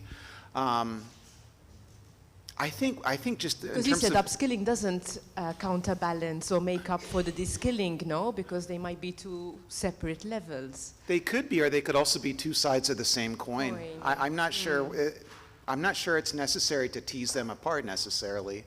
But what I've found in previous work in process-oriented training, just having students watch their own screen recordings or listen to their own think aloud protocols, where they don't submit this as an assignment, they're not getting graded on this, it's eye-opening. Because so much of this goes completely unnoticed, and like I'd really like to have this student who said, oh, this marketing sounds wonderful, have her listen to herself saying that. That's going to make de-skilling up front and center. It's going to resonate much more with her than if I say, oh, be careful for doing this, that, or the other thing. So I think intervention comes in the form of actually having the translators self-reflect on their own performance. Yeah. I don't know if that answers your question. You won't add anything to your training, I don't know, or actually systematically addressing... I think it is important in the context of process-oriented training, but it wouldn't be formally graded work. It would be more a matter of students reporting on what they observe in their performance. What was surprising? What was eye-opening? What would they do differently next time around? That type of thing, yeah. Thank you, Eric. Yeah. Thank you. There's Hi. a question from a student. No. Okay, perfect. Bye. Is it me? Yeah? Okay. Hi, student here. A lot of parts were very relatable in an educational and discouraging way.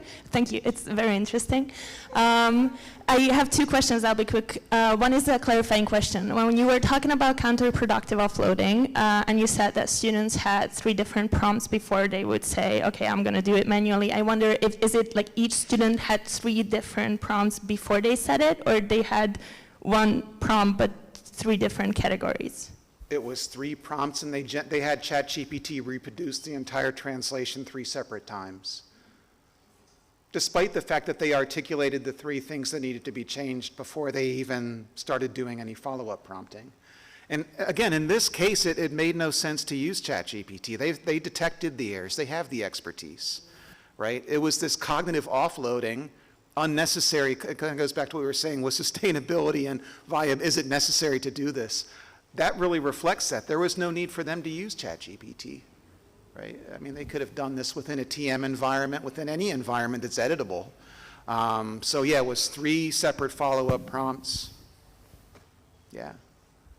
I'm not sure why. Thank you. Yeah, I guess like the more effort we put into it, the harder it is to get rid of it or like to move on. Yeah. And the other one is that in your search and while you were looking at what caused deterioration in quality and efficiency, did you also get a set of data about what worked best out of that? You know, I think I'm glad you mentioned that because I wanted to mention that in my presentation as well. To really talk about a loss of efficiency or a loss of quality, you would need some sort of a baseline. So you would need documentation of what the translator would be doing when they're not using generative AI. And that way you have a concrete point of comparison. This was just my anecdotal, somewhat naive analysis of student performance when I say lack of efficiency I mean, quality is a little bit more clear-cut. But who's to say they wouldn't be making these same mistakes? They wouldn't be slowed down to the same extent if they weren't using ChatGPT.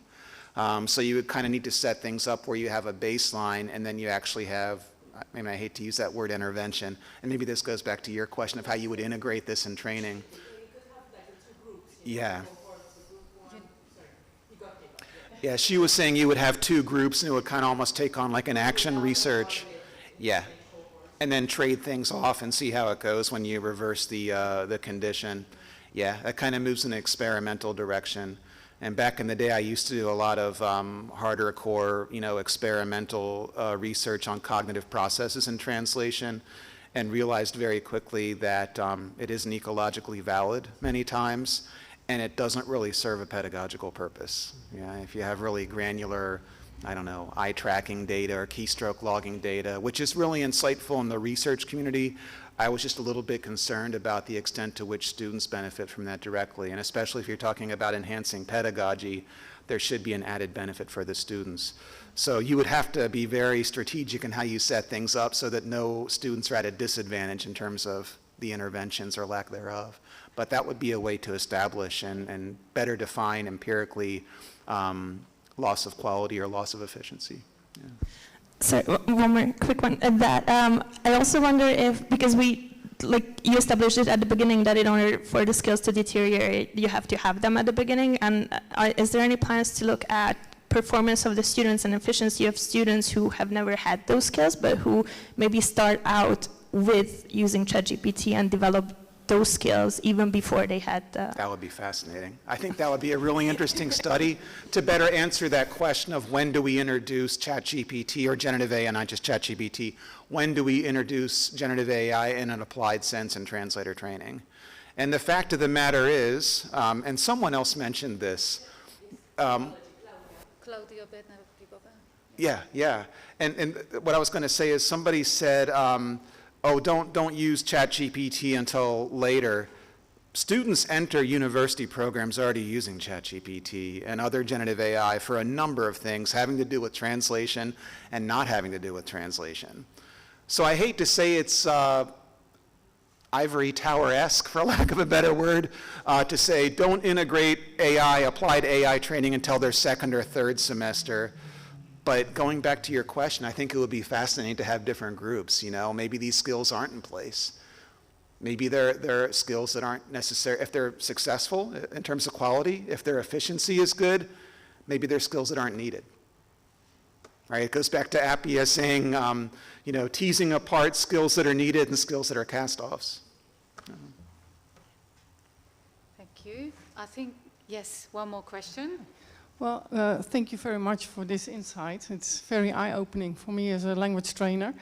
I was wondering, because you said, well, they were not obliged to use ChatGPT. They could do that on their own in a CAT tool. Did they have the choice, for instance, for DeepL, or was it ChatGPT or nothing? It could have been anything. And I really emphasized that in the prompt for this study, you know, because going back to what I was saying, I hate studies, I hate experimental research where your participants are locked into doing something they wouldn't otherwise do. In this case, it would be locked into using ChatGPT when they otherwise wouldn't. So ChatGPT in conjunction with anything else that they want to use. And they had been compiling a term base and a translation memory and phrase throughout the semester. And out of the number of participants, it's a relatively low enrollment course. I think I had, must have been about 14 participants. Less than a third actually consulted their term bases and phrase to pick up on the terminology error, which was surprising. I mean, that would be a go-to resource, right? I mean, yeah, if they did turn to it, it was only after they used ChatGPT first. So I'm not sure if that answered your question. They could use anything they wanted to for the study. Well, then it's really surprising. Yeah. They start with ChatGPT, not their own term base, not a DeepL, which Yeah. is more made for translation than Yep. ChatGPT is. Absolutely. So thank you. Thank you. I think you might get some more questions during the coffee break. And I just would like to bring in one more factor that, apart from cognitive, let's not forget about emotional. There's a whole lot of research going into people using AI and chatbots for emotional support. So maybe it's not, obviously we can talk about the efficiency, asking back, you know, but sort of, even though they know, they had the knowledge and they identified the errors, but maybe they were waiting for some reassurance from AI. And if you want to have, you know, well-informed, strategic decision makers, we also have to teach them that they do not need to rely on AI for reassurance to be a strategic decision maker. So maybe we could just add this next to the cognitive, the emotional side of it all, as they all influence each other. Emotion and usability as well, right? I think this could also inform the tool designers, right? And it's the same thing with the history of CAT tool designers not interacting with professional translators to get a sense for, you know, usability aspects. It's your computational linguists who kind of assume they know best, and the translators come after the fact, right? And it's the same thing, I think, with, not that ChatGPT was developed for translation, although didn't they roll something out which was similar to Google Translate? Was that ChatGPT or something else? Where you actually had the same left to right orientation where it was specifically framed as used for translation. But yeah, usability. I think in the next panel we're going to talk about career paths. And I think user experience, user design, usability in a broad sense is something that students trained in our field should be involved in as well. I think there's a lucrative future. Lucrative is maybe overstated, but a solid future in that domain as well. Because these tools are universal, right? And you need experts to weigh in on what works and what doesn't. Thank you very much. Keep the spirit for the roundtable or the panel discussion. Thank you very much for this.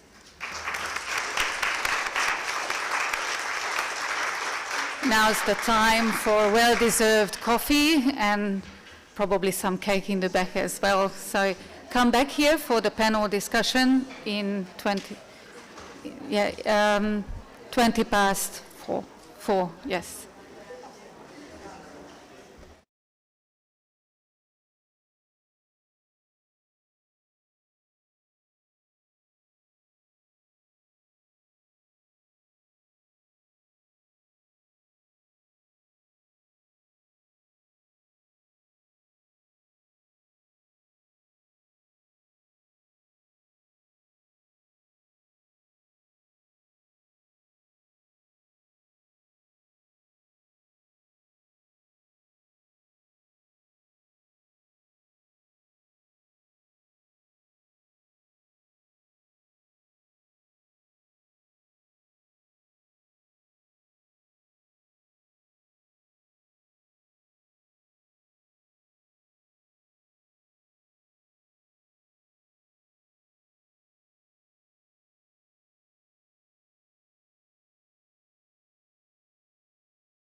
kérem szépen a segítőinket, hogy legalább egy mobil mikrofont hadd tegyünk ide, mert itt ezen a részen már nincs mikrofon. So, dear colleagues, please come back to your seats, whether you're sitting in the audience or at this beautiful round table, because we're going to start our discussion soon. So please come and take a seat.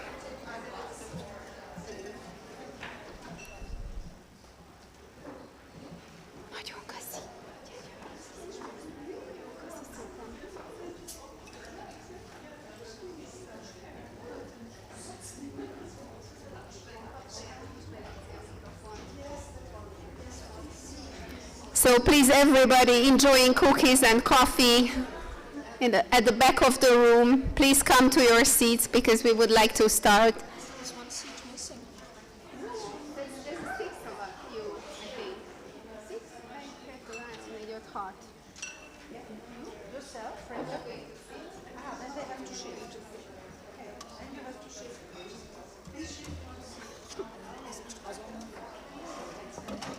Ide tegyük le, és akkor én a pulpitus mikrofonja.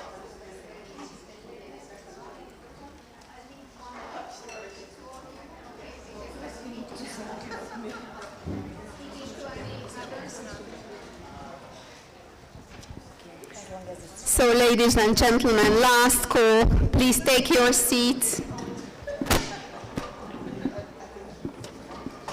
And we are going to start the last part of today's multilingualism workshop, which is a panel discussion. A big thank you to all the diehards who are still here. I know it's late in the afternoon and it's been a very intensive day, and we really appreciate that you're here. We have 6 panelists and we have 6 questions from our students, because the tradition is that we collect questions from the students. So what do they want to know about the topic, which is human intelligence? And the title of this panel discussion is Use It or Lose It, the maintenance of natural intelligence and the well-being of the human translator. I'm going to read the students' questions one by one, and I'm going to ask my panelists to react to these questions. Okay, you do not have to react to all of them, so I think 2, maximum of 3 answers per question is fine.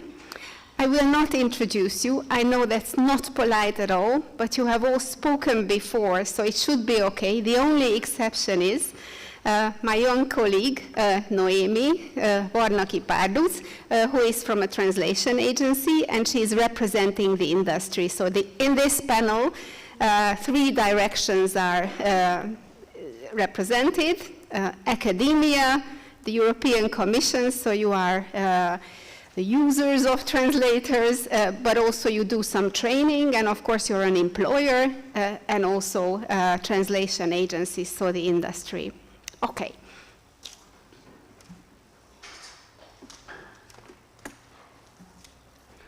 So let me begin with the first question, which is, what are the distinctly human skills, for example, empathy, ethical judgment, complex creativity, that technology finds most difficult to replicate?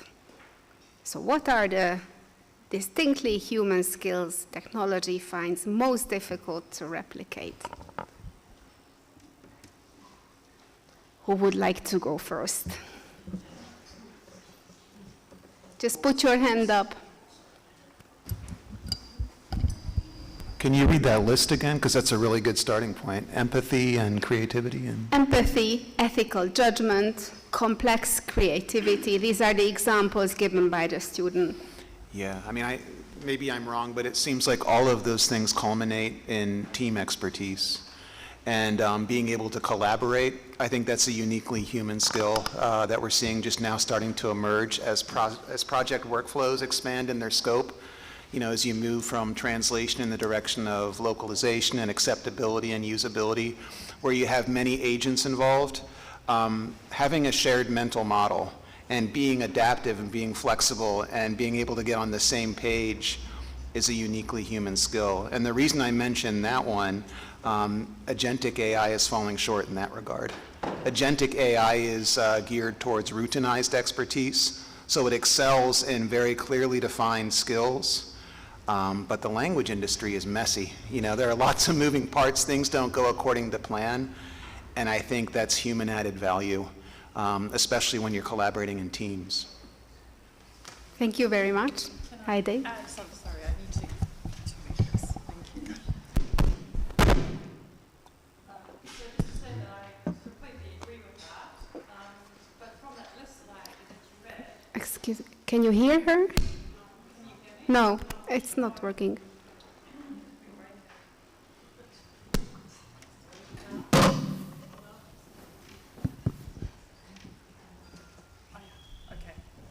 Sorry about that. So I completely agree with that, but I think it's also valuable to take one step back and ask whether any of those things that you've listed there is something that can actually be reproduced by technology, by definition, right? Because if we talk about technology, it's also good to say what kind of technology do we mean? And if we mean large language models and the sort of applications scaffolded on those, well, what are they? They are predictors. They are basically next word predictors. That's all they do, right? So no, they do not have emotion, creativity in the human sense, or empathy. They're just predicting words. I fully agree with you, but if you consider it being a human quality, how to teach empathy, for example. Teaching empathy, I mean, one of the aspects that may be taken over by AI, by agents, could be complexity maybe, but not empathy and neither, what did we have? Creativity and things like that. But even for creativity, we may say agents do create things. The question is if they create the right ones. And that's exactly, I mean, just overthinking of pedagogical issues or pedagogical approaches, we have to consider how to teach them, for example, things like empathy that the machine can't replace, and even within the things that the machine replaces, where can we make them aware of the whole process and deconstruct the process in the way that they understand where the machine is not helpful, as Eric said, or even doing wrong things, at which step the bias comes in. And that's, for teaching, it's not that easy, I think. Thank you. Okay. Even if you're the fourth one, if you have to say something, please don't hold it back. Question number 2. How should the education system be transformed so that it prepares students not to compete with machines, but to collaborate with them? Frida? I think this is already going on. Educational systems try to adapt. And we had a very interesting presentation 1 year ago at the Royal Academy in Ghent, where the theme was how to combine AI in academic writing and in all other skills like the master thesis and so on. The reason was there had been an article in a newspaper in Belgium saying in big headlines, the master thesis is dead and the murderer is ChatGPT. So the statement of the journalist was, forget about it. Students don't have to write bachelor papers, master theses anymore because they can copy anything they want or they can have it generated with AI the way we can't protect that or we can't see it. And that is not true. It's just a thing that also in education, the role of the master thesis and how the professor interacts or the supervisor interacts with the student in creating this master thesis is completely different. And I think that already today a lot of teachers are using AI in a certain sense, definitely also other types of technology in translator training and so on. And it's just indeed the idea that you have to work together in this. Yeah. Although we as teachers are also competing with AI, you know. Yes, that's true, yes. Yes, thank you. Anybody else? Yes, Noemi? Thank you for the opportunity and thank you for the question. As representing a language service provider, I'm very happy about this question because from my experience, I often meet with mixed feelings from the professional translators. So some of them want to compete with them and don't use them at all.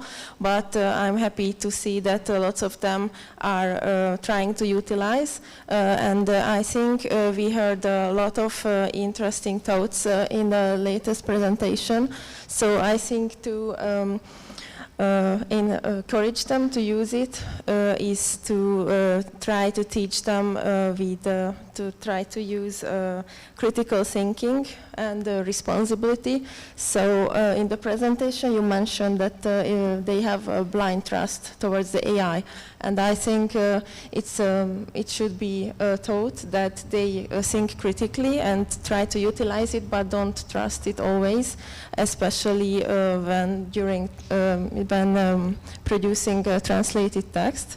So I think it would be very good to implement it in the education and encourage them to don't always trust it, but try to utilize it. Thank you. Eric?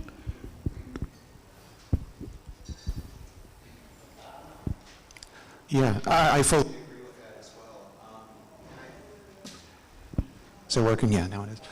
I think it's also important when it comes to competition to see what's happening upstream and downstream from translation. And from what I can tell, there's almost too strong of a curricular focus. I'm not naming any institutions, but almost too strong of a curricular focus on post-editing. And that stifles creativity. It doesn't pay well if you're working as a freelancer. And I think it's a matter of kind of reconceptualizing what love of languages implies. Where it's not limited to love of a given language pair, but love is a commodity, love of language is a commodity, and some of the things that were mentioned, the data stewardship or data curation, consulting work. If the tech is going mainstream in multilingual communication, and it is, we need informed people to give consulting advice on use cases, when it works, when it doesn't work.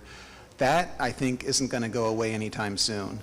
But it's a matter of broadening the scope. And unfortunately, so many obstacles stand in the way of cross-departmental, cross-institution collaboration. There's a territoriality issue in higher education. And it's even worse when each territorial camp assumes they know what's best. I recommend, I think Alexandra and Nicola both mentioned this, consult with the Lint expert group. They're working on the ground. They're really well informed in terms of what's actually needed. And they're a go-to resource, I would say, right? They're very open to collaboration with academia. Look at the Knowledge Center website and use that as a point of departure. I think that would be a good approach. Yeah. Thank you. Anybody else? Would you like to comment on that? Yes and no, because there's another question then about post-editing. As soon as we only focus on post-editing and make our students believe that post-editing will make them happy and earning their lives within the next 5-10 years, we're doing wrong. That's exactly broaden the scope. I know many colleagues that say you won't work as translators anymore, but for post-editing, even if you're paid less, you will survive, or with post-editing. That's the completely wrong approach to me. Because we really need to make them understand that we have a highly specialized job in understanding the meta level, what really is happening in the whole process, and not splitting. I mean, the decomposition is important, but we have to recompose the whole process and not to focus only on one little step of the process in teaching. Thank you. No, we're moving over to the next one. I don't think you have to switch it off. I think it's okay because, yeah. Are there any empirical studies underway on how changing workflows affect different translation skills? And there's a note to this: changing workflows due to the increase in machine translation, post-editing, and the decrease in from-scratch translation. Yes.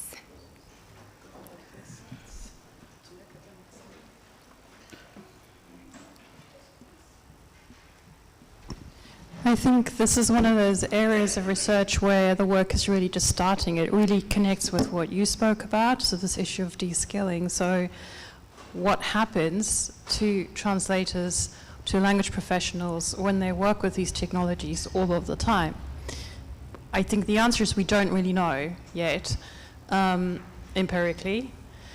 What we do see, well, there are two points to make. I think one point is that we already know from existing studies that the enjoyment, the work enjoyment of translators is far less when they're doing post-editing, right? And this connects really, really well to Claudia's talk earlier, right, about this distinction between labor and work. So if we're sort of moving in a direction where translators are kind of forced into a position of thinking of what they do purely as labor and not as work, so the meaning aspect, the joy of it, the pleasure of it goes missing, that I think we already see happening. The other point that I'd like to make is that there are some studies starting to come out, because we tend to think of translation as kind of separate, but really, you know, large language models are everywhere. Lots of people are using them, not just for translation. So the general question is, what are the effects of the use of these kinds of tools on cognition, for example, or on language? And we're starting to see some studies in this area as well. So this idea that if you use AI support for writing, you kind of build up like a cognitive debt in a way. It sort of flattens out your own cognitive abilities. We're starting to see that. So yeah, I think the research that we have is limited, but it certainly should caution us to think about these consequences. One little side remark to what you said about the demotivation, so to say, for the enthusiasm for the job and so on. In Annie's, the result was, the last result, 26, was that students' motivation for undertaking these study courses in translation are the enthusiasm for languages and culture mainly. So their decision is emotionally driven and not economically driven or logically driven on one side. And on the other side, we realized from 25 to 26 that language service companies, 1 year ago, they weren't very much open to new job profiles. While this has a bit changed and the skepticism towards AI and what is linked to AI, broadening the concept of translation, is going down, so we may see a positive development from the employer side, which may also give us as trainers the chance to train students on new profiles, because we can, I won't say promise, but give them the chance that they find a job in the new profiles. Because as long as the industry doesn't open these new profiles, okay, we can train them, but there are no jobs about that. So it seems to go in the right direction, considering that students still have enthusiasm for languages and culture, which is the best thing we can say, and which means, again, the human aspect is there still from the student side. Thank you. To go on with that, what I tried to prove in my lecture yesterday morning was that on the one hand, you can motivate students also by showing all these different domains and all these different types of translation work there are, because not everything is standardized and leads to machine translation plus post-editing. On the contrary, there is confidential translation, legal translation, medical translation, translation for so many domains. And if teachers can show students and motivate them and stimulate them to test all these different types, then students really can find their own domain they love working in, and that is a motivation to continue. So this standardized view on machine translation plus is definitely not there all the time. Second, also because of the new job profiles, in my lecture I talked about Clarion Upskills, where they looked at what are all these new jobs that are being created these days? And it is at least worthwhile to also show students what the different possibilities are with a multilingual profile. So because there is a need for these people, and it still means that you can start with translation or interpreting studies, but your whole multilingual profile makes you, as a possible employee for many different jobs. Thank you. Yes. But we have to take care, or there's one aspect or one critical issue is that the new job profiles are so multidisciplinary that we are in competition with other disciplines for the degree holders, you see. So we have really to be careful to keep what is in translation and what we acquire from translation, but still it's our domain or part of our domain in cooperation with the other disciplines. Because as soon as, for example, sorry to say so, but mere techists take over translation, for example, things go wrong.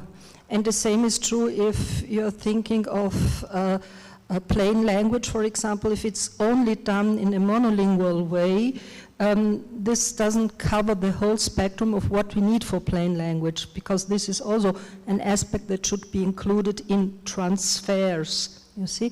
So there are many different side aspects or disciplines we gathered in translation that we really want to make clear, or need to make clear, that they are ours too, again, not only, you see. Thank you. Yes? It's an inspiring question. Yeah, that's a really important point. It takes me back to territoriality. Just a good example of that. We spent a lot of time talking about tech at this event, but in the management domain, I mean, you look at the jobs that are out there, and students here, I'm sure you do this, so many jobs are in localization management or process management or operations management, and one would think that you're competing against people who have an MBA degree. But, and this goes full circle back to human added value, if this is trained within translation studies programs, you have empathy. So you enter the field of work as a project manager, you understand what the translator is up against, the editor, the quality control team, everybody who's involved. So it's actually an added advantage, I would say, in that sense. And if there is room for curricular change, easier said than done, as you frequently mentioned, you have to free up space. One course, this is when I was at Kent State University, in the first semester we had a course called Career Paths in the Language Industry, just to give students an idea of everything that's out there. And that doesn't the instructor doesn't need to be an expert in all of these different domains. It's more of an exploratory course. And I've always advocated for a shadowing dimension, and you mentioned shadowing as part of your initiatives.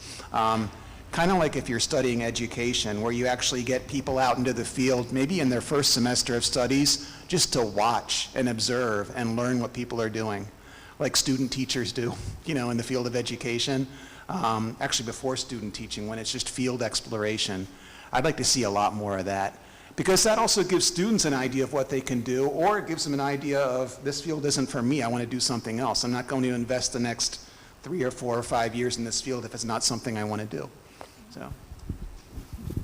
And that's exactly the approach we are taking now in the internship initiative within the EMT in cooperation with the LINT. We are in tight cooperation with the LINT. We are talking to each other, let's say, once a week on different levels, but we are really communicating.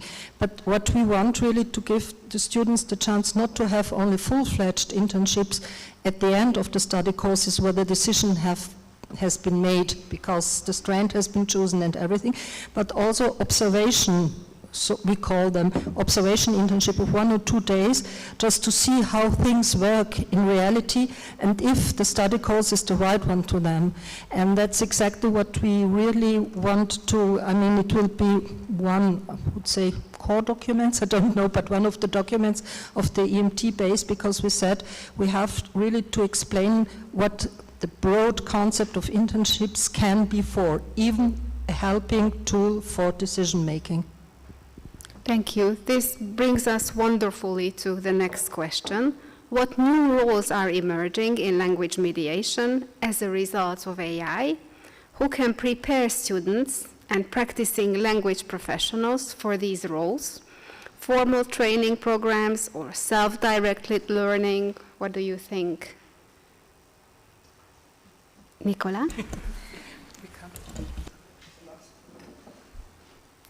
I think now I can also make a comment. Because for the new roles, I think you have heard many of these new profiles already being mentioned, like prompt engineering, data curator, data annotation, and things like that.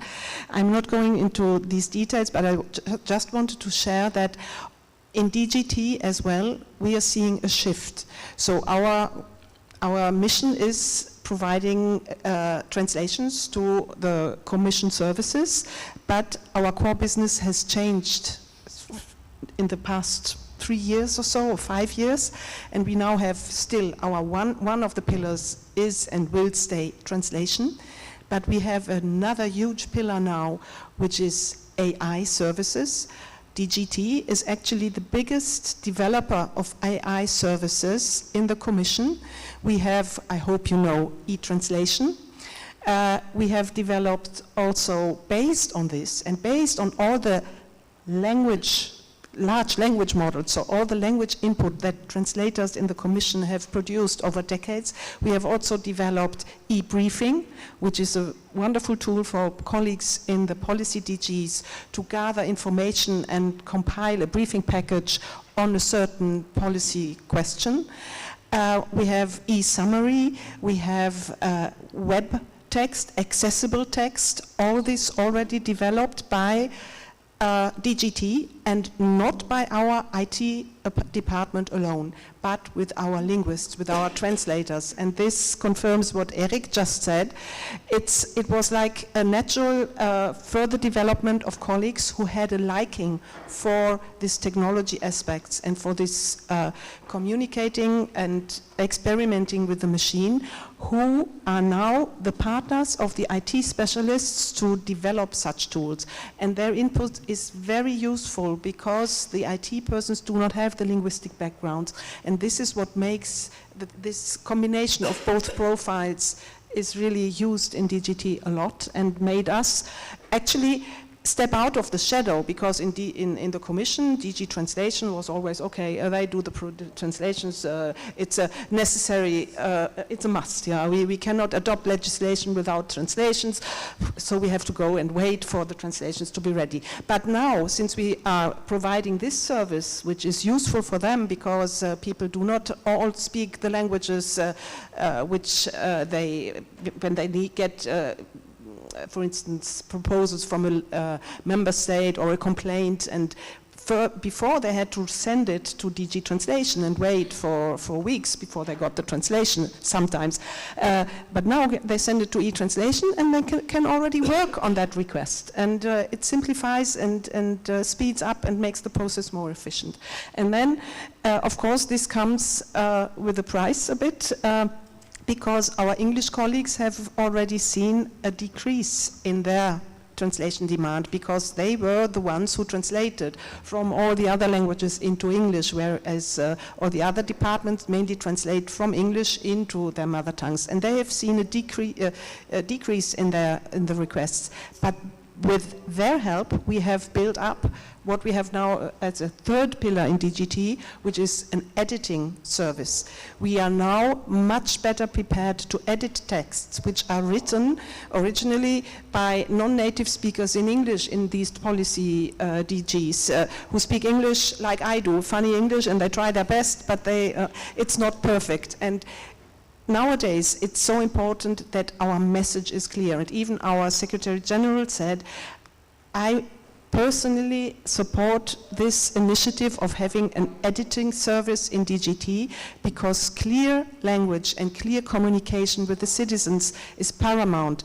Also to avoid fake news and whatnot, fake information, to have really a clear information about what we in the Commission are doing. And so this is again thanks to language specialists, and this is what I just wanted to say, that we are not alone, and you are not witnessing these shifts alone. They may sound like challenges, but there are a lot of opportunities in it. So that's what I wanted to share as an experience from DGT. Thank you. Heidi and then Frida. Sure. Yeah, I just wanted to say that that's something that I really admire, and I think the DGT is going exactly the right direction with that in terms of two things, sort of developing tools within the organization where you have oversight over matters like the provenance of your data, that ethical issues are dealt with clearly. So it takes away, and this is also partly why I keep saying, well, it's important to make a distinction between what tools are we talking about, right? Because to me, using a translation tool or something like e-briefing that's been developed within that particular environment, it's a very different thing to using a tool like ChatGPT, which is open source and has all sorts of ethical issues in terms of its training data and confidentiality and all of those things behind it. So that's great, the development of these tools locally that openly or responsibly deal with these ethical issues, and that you take people along in that process, right? That so that the people who have an aptitude or an interest in these particular developments, that they contribute to this. So that to me is an optimal sort of combination of these technological developments and the human skills as well. But I did have a question for you about the editing, right? So is editing not something that you think is going to be encroached upon by tech? So you just said that, well, now there's more of a focus on human editing. And look, I have a long career working as an editor in book publishing, so I have an interest in the complexities of editing. So I'm curious whether you see this as something that's that's likely to be taken over by by tools, technological tools, in the way that translation has been? I think it will be a bit like in translation. It can be useful, but it will not take over completely. And actually, I think among the AI tools that we have, there is also something for helping editing and improving texts in a certain language, but still we have a big group of editors who do this manually, if I may say, because we are talking about politically sensitive texts, where really each nuance counts, and I think the machines aren't there yet, I don't know, but at least we do it in parallel, yes. Just for your question for editing, I think much depends on the text typology, because there could be some texts where editing may be automized and others where it's impossible. And without becoming political, all these tools from the Commission are fantastic, but they are not covered. No, I use it and I make my students aware of them, so they should know about. I don't say they know about, but they should know about. But they don't cover some languages that have a very high impact on the language and the ChatGPT market, like Chinese or Russian, you see. And that's one of the weak points of this very valuable and reliable system, because all the inputs we get from other languages are sometimes, not so reliable. Anybody else for question 4? Noemi? I think it's already on. Let's try it. No. Is it on? Keep. Okay. Thank you. So just to add one thing from the industry perspective, thank you for your comments. I just want to confirm that I also see that there are a lot of opportunities. The technology and the client needs are changing rapidly, so sometimes it's hard to label that. Is it translation? Is it editing? Is it post-editing? Or any other creative work? Or you also mentioned that it also brings teams and different fields together. So if you hold a translation degree, you can support the IT department with your linguistic knowledge, because you can evaluate or give a consultation based on the linguistic output. So I think it may sound strange sometimes or scary, and it's changing rapidly, but there are there is a lot of opportunity still, I think, as a translator or someone who is a language expert. Sometimes it's hard to find the most accurate name, but I agree that we are not alone in this, and if we keep an open mind, I think we can keep up with it and utilize it for good. I just remembered that there was a second part to the question about how to train or how to...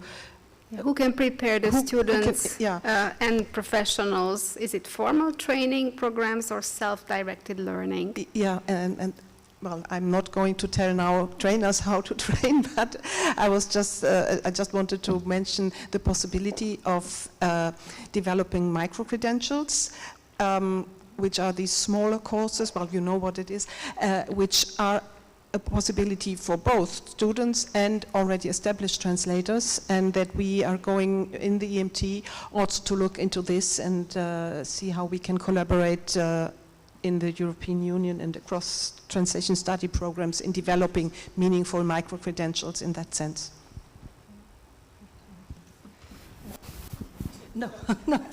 No, I was thinking about micro-credentials. I mean, I don't know how much they're implemented all over Europe, but for example, we in Austria, we have a bit of a problem in implementing micro-credentials because the minimum amount should be 3 credits, and then it's not micro-credentials anymore to me.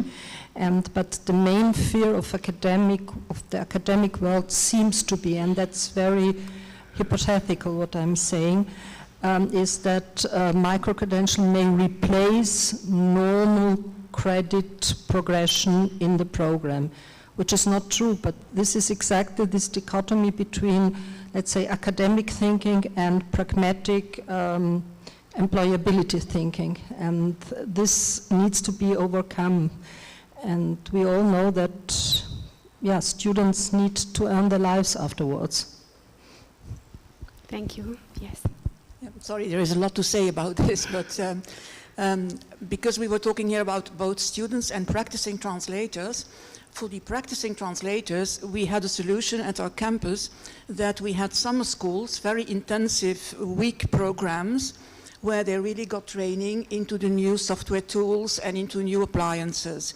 And they could even ask themselves as to what their interest was and so on. And they thought it was wonderful because they didn't feel alone. They had then the power to learn more about new tools. So that's for the practicing translator.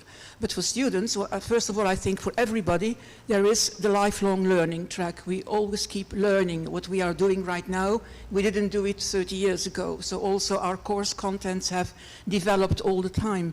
So for students who still have no idea as to what the profession might look like and what language industry is, I think indeed it's a good idea to have internships or let them just have a look. And like this career path program that Eric talked about is also wonderful, that at least they can see that there are so many options in the field. And very often also, at least in my country, students take a second master degree and combine a lot of, expertise from two fields. And then this first degree in translation and multilingualism is excellent as a starting point. Thank you. And what we also have to keep in mind is that we have to take translation in the broadest possible sense, which means T and I plus everything else. Because sometimes people, when they hear translation, non-experts, they think only of the written translation or what Google Translate is doing for them. But that's not the right approach. This brings us to responsibility. How is the concept of responsibility changing in the context of post-editing and AI-assisted translation? What are your thoughts on this? So how is the concept of responsibility changing?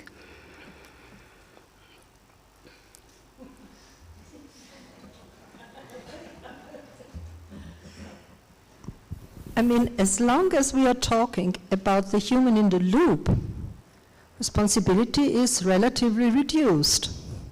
As soon as we are talking about, let's say, the human at the steering wheel, at the cockpit, or as decision maker, the responsibility is 100% human. And I think it makes a difference how we define the position of the human in the whole process. And that's exactly what I meant by agents. I mean, when the agents or agentic AI becomes a substitute of the human thinking, then we have even more to be the owners of all that processes and know exactly what is going on, because otherwise we will be in the loop and we always will have the excuse, oh, it was the machine who did wrong, or that did wrong. Depends how humanly you consider the machine, you see? And that's exactly the point. The responsibility starts even with the concept definition of the human position in the whole process, in the loop.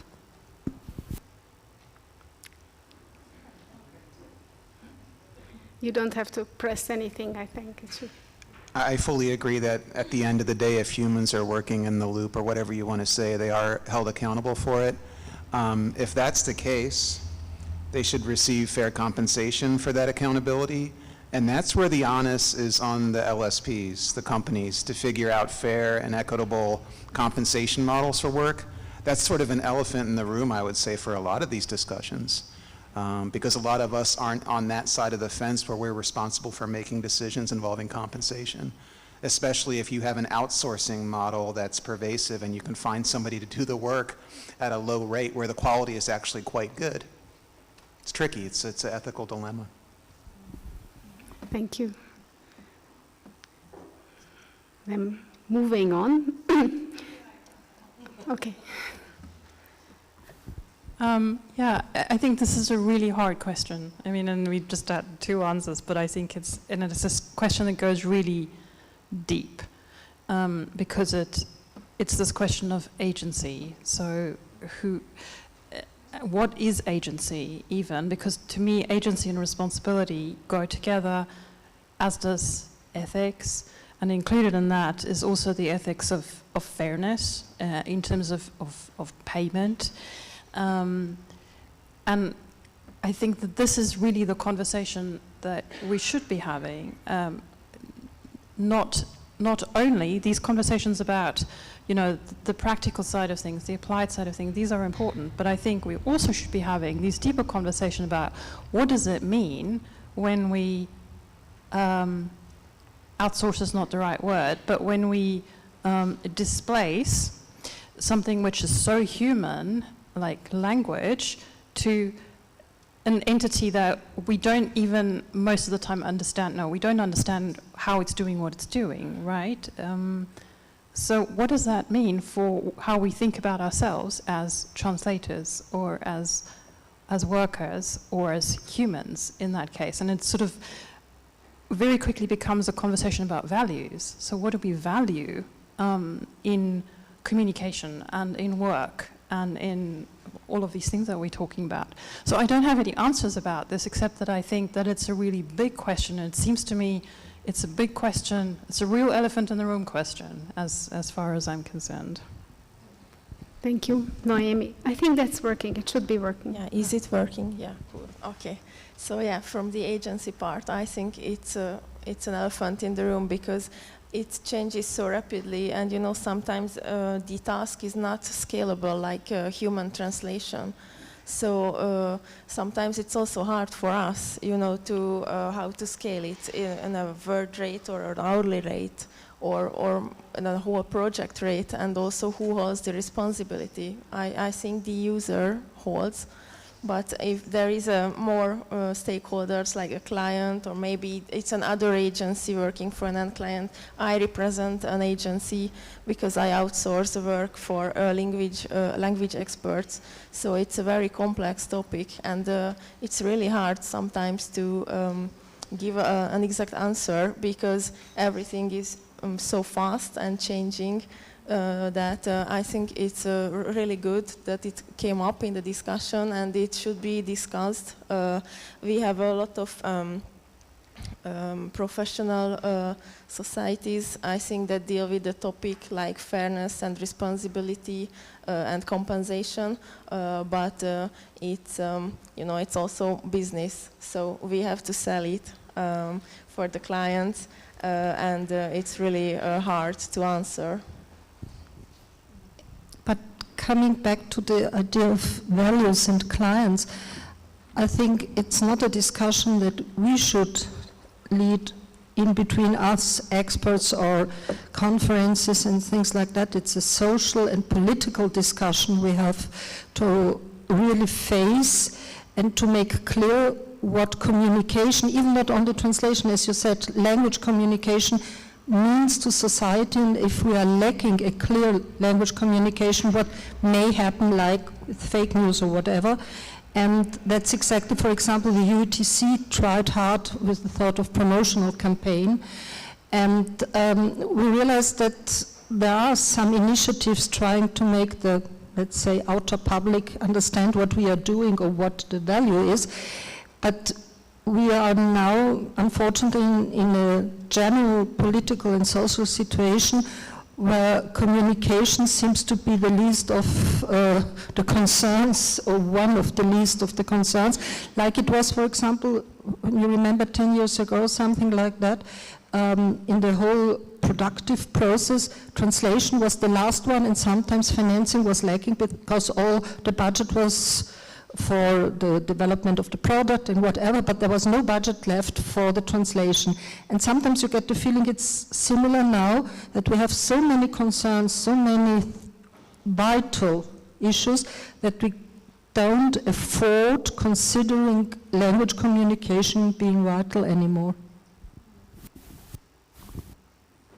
Thank you. This brings us to the good translator question. How has the definition of a good translator changed today under the influence of machine translation and AI compared to, say, 10 years ago? Or maybe you can speak about the good enough translator. Any ideas on that? Industry first. Yeah, I add something, because as a vendor manager, I'm responsible for talent acquisition. So actually, I have to decide if I am working with a good enough translator or not. And actually, 10 years ago, I was a student for studying my master's degree in translation, and that we learned that we have to produce fluent and accurate text from scratch. And I think the goal is still the accuracy and the fluency, but in these years, your toolkit has changed, and also the needs have changed. And I think, so for example, when I studied, machine translation was like in baby steps, and it was not recommended. But now I have to hire the translators who are willing to work with it, because it's so widespread. And we also try to keep up with the technological improvements. So I think it changed a lot, and it's also hard to answer what is good enough, but I think keeping an open mind is crucial in these times with these technical advantages, or some might say disadvantages, but it was there were also a lot of comments in the presentations about skills and openness and studies. So I think good enough is someone who is open-minded and keeps up with the technology, because you can't go past. So I think it's very important to try. And in the last question, it was about the formal learning or self-development, lifelong learning was mentioned. So I think it also has a lot of aspects. But I think you have comments for this, Fred. No, I was just thinking that because you described good enough translator as rather positive, it's good enough when you are open.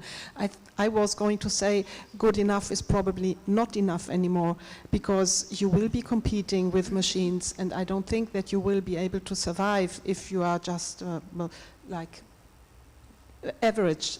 I think you really need to have these linguistic skills and to avoid the risk of de-skilling. For instance, when you interact with machines, you have to keep this expertise, linguistic expertise, and I'm afraid good enough is probably not enough. Okay, so we are looking for the definition of the good translator. Yes, so for me the term good enough translator, sorry, for me it doesn't exist.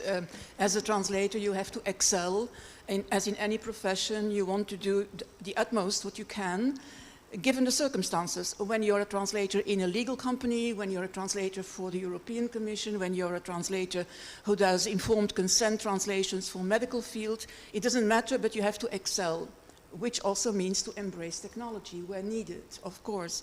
But there is the question of what is a good translation, the quality of the translation, and that's something else. That's where we have a kind of spectrum, because not every customer wants a top translation that really has a revision because they don't want to pay for the revision in some cases. But then it's the responsibility of the customer, obviously, if you don't want it.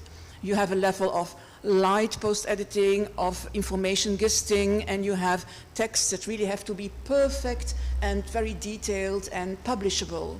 So in the translation, yes, there you have levels of, or degrees, you can say.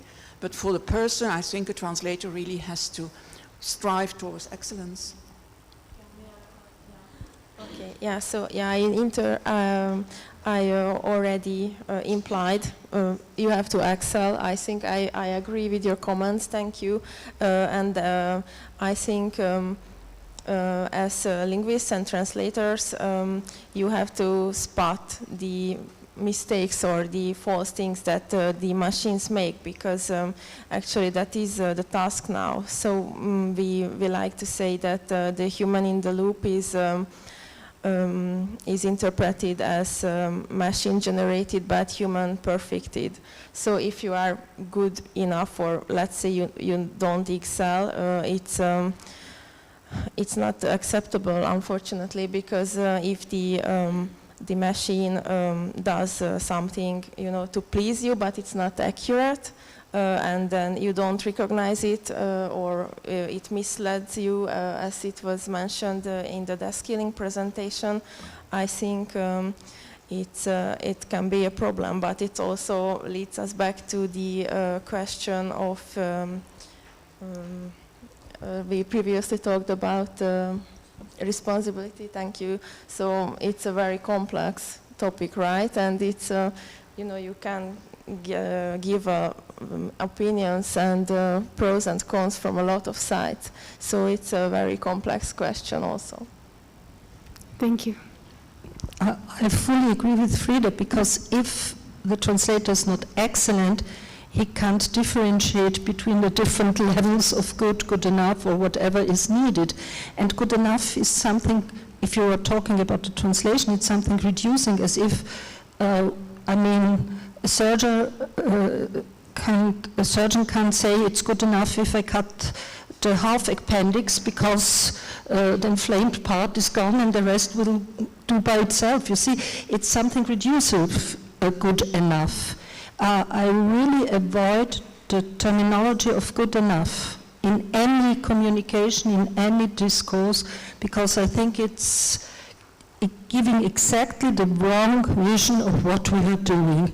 We are doing something, okay, acceptable if you are not very demanding.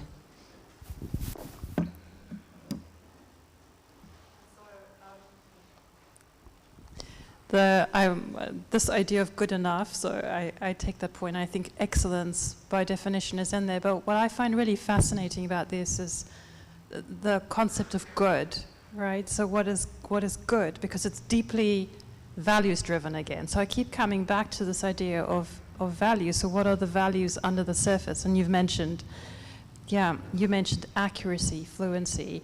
You mentioned the ability to discern different levels of quality. That's discernment, right? So there are all sorts of things that we link to translation, and I think traditionally those qualities were linked to the relationship between the translator and the text, right? So they would have things to do with the text and things to do with the professional conduct of the translator, so the way in which you relate to people around you. But I think what is happening is that the idea of being a good translator is also kind of coming into this, let's say, more moral and ethics sort of territory, where you think, if I'm a good translator, I'm also thinking probably, well, I am thinking about the environmental impacts of my use of translation tools. So that, for me, becomes part of my identity of what it means to be a good translator. And I think responsibility comes back in that, but it gets bigger and bigger, right? The range of what one is good at or in seems to be expanding in this age of technology. So I think it comes back to this idea of ethics, that it becomes more and more diffuse. It used to be quite easy to demarcate what it meant to be an ethical translator. It becomes a lot harder now. And I think this is the scary aspect for young people, because they realize that the bubble becomes bigger and bigger and bigger, and we trainers realize that 1 or 2 year training, 2 years of training within the master, depending on the program structure, are not enough. As we said, we have to give up things just for focus on other things. So I think it's scary for the whole society at present, and not only for translation. I was wondering in this context also responsibility of the language service providers working with young professionals. Will they still give them this opportunity to develop? Do they really expect from the beginning excellence, or is there like a margin? I was just wondering if... We had a program for graduate translators where we showed like our expectations and helped them use CAT tools and also this kind of stuff. But I think the answer to your question is that we not always can, due to the we have deadlines, you know, or we have to meet criteria. So there, as you mentioned, there are like post-editing or post-editing with revisions. So there are more different tasks that we can involve translators who don't have 20 years of experience. But as it is very rapid to change, and the technology and the client side, you know, the expectations, I think it's harder than it used to be. Because when we had translation and revision, then they got a feedback from the reviewer. But now it's usually the machine translation post-editing, and sometimes they don't request a second review. So it's hard to give them a feedback. So prior to these technological developments, I think it was easier to involve them. And we had a yearly program, but now it's very hard, honestly. Yeah. Okay, thank you very much. I would like to leave some room for questions from the audience. So if you have any questions, then please put up your hand and we'll take one of the microphones to you. So if you can relate to any of these topics, or if there's a follow-up question you'd like to ask.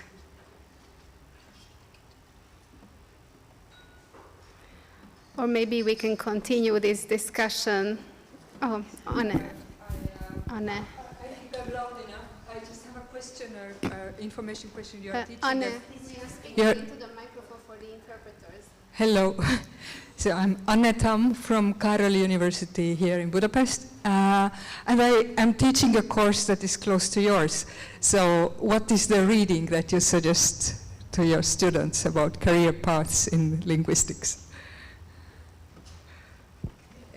Eric? Or if you know a really good, any one of you, a very good source to MA students. My approach is a bit different. My approach is I'm showing them, starting from the competence framework, which competencies they have, which let's say, skill sets comply with different job profiles. So it's a thematic approach, you see? So for example, when we say cultural counseling, I start from cultural differences and how, for example, some LSPs deal with business etiquette. You know, there are some LSPs offering cultural advisory. And then they have on their home pages, they have business etiquette, whole pages with examples. And you read this or you work on that with the students and ask them if they think that it's useful, that it makes sense, that it's not cliches, it's not stereotypes and things like that. And then they discover how they could behave, because we have 14 languages and 14 A languages, so I have a multilingual course. Yeah? And though they discover afterwards what they would do, or I bring them to discover what they would do if they become, for example, cultural consultants. Or another thing, just imagine there is an exhibition in a museum, because we are training them on literature and media translation too. Yeah, and it's different strands. So first decompose the process of a whole organization of, let's say, an exhibition about Picasso, whatever, and then all the steps where language transfer, spoken or written or experience comes in, from the legal side of the contracts to the opening speech being interpreted. So there are different, let's say, services, language services involved in this practical situation. And as soon as, my experience is that as soon as you start from a practical situation, students understand much better which detailed competences from the competence work we had at the very first beginning they will need for being good in this job situation, you see? Or for example, if you think about subtitling, you see? Subtitling is something that could be done by machines, yeah? But it's something very, very cultural, yeah? Or for example, game localization. If you have some students in your course who are gamers, that's ideal.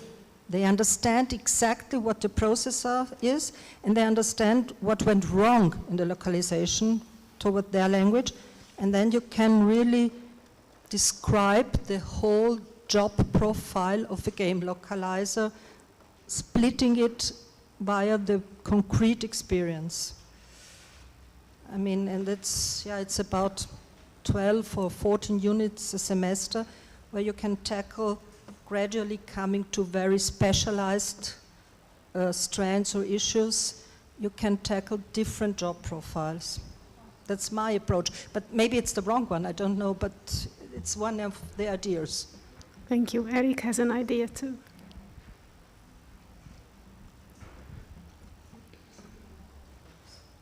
Does it work? Can you? Yeah. I don't know. There is academic literature on language industry studies, but forget the literature. Guest speakers tends to be convincing. I was impressed by the TransELTE event yesterday, where you actually had alumni talking to current students. Defer to the expertise of the people who are working on the ground. They know best in terms of what it takes to get your foot in the door. I learned so much from Gisela's presentation on AI dubbing. If I'm teaching a course on career paths in the language industry, I would feel like an imposter if I tried to pretend that I know as much as she knows about this topic. So leverage your networks. Give up the teaching aspect and defer to experts in the domain. And students, I think, buy into that. Yeah, so guest speakers. Easier said than done. I always have 2 guest lectures by practitioners every semester. Thank you. Okay. We can take one more question if there's... Well, I want to weigh in actually on what Eric just said. What we do at our institution, we go to excursions every year, 4 times a year. We actually visited Frida at the, the INT in Holland. But that's really eye-opening for students. We do that to government organizations, commercial organizations, because they see what the people on the ground do. And like you said, they get these insights from the experts, and it's really helping to have them decide. In 4 years, they've got the opportunity of 16 different excursions, and it's helping them to choose their career path. Thank you very much for your input. And thank you for this inspiring conversation and your ideas. I would like to encourage you to continue during the reception. So if you didn't want to ask a question now, you can walk up to the guests and ask them. At the back of the room, they are already preparing the reception. So this is the end of the formal part of this program. A big thank you to DG Translation for making it possible for us to organize this multilingualism workshop. And a big thank you to the students for the questions and all of you for being with us, thinking with us, listening. So please stay with us. And last but not least, thank you very much to the interpreters. It's been a very long day, so you guys also deserve a cookie.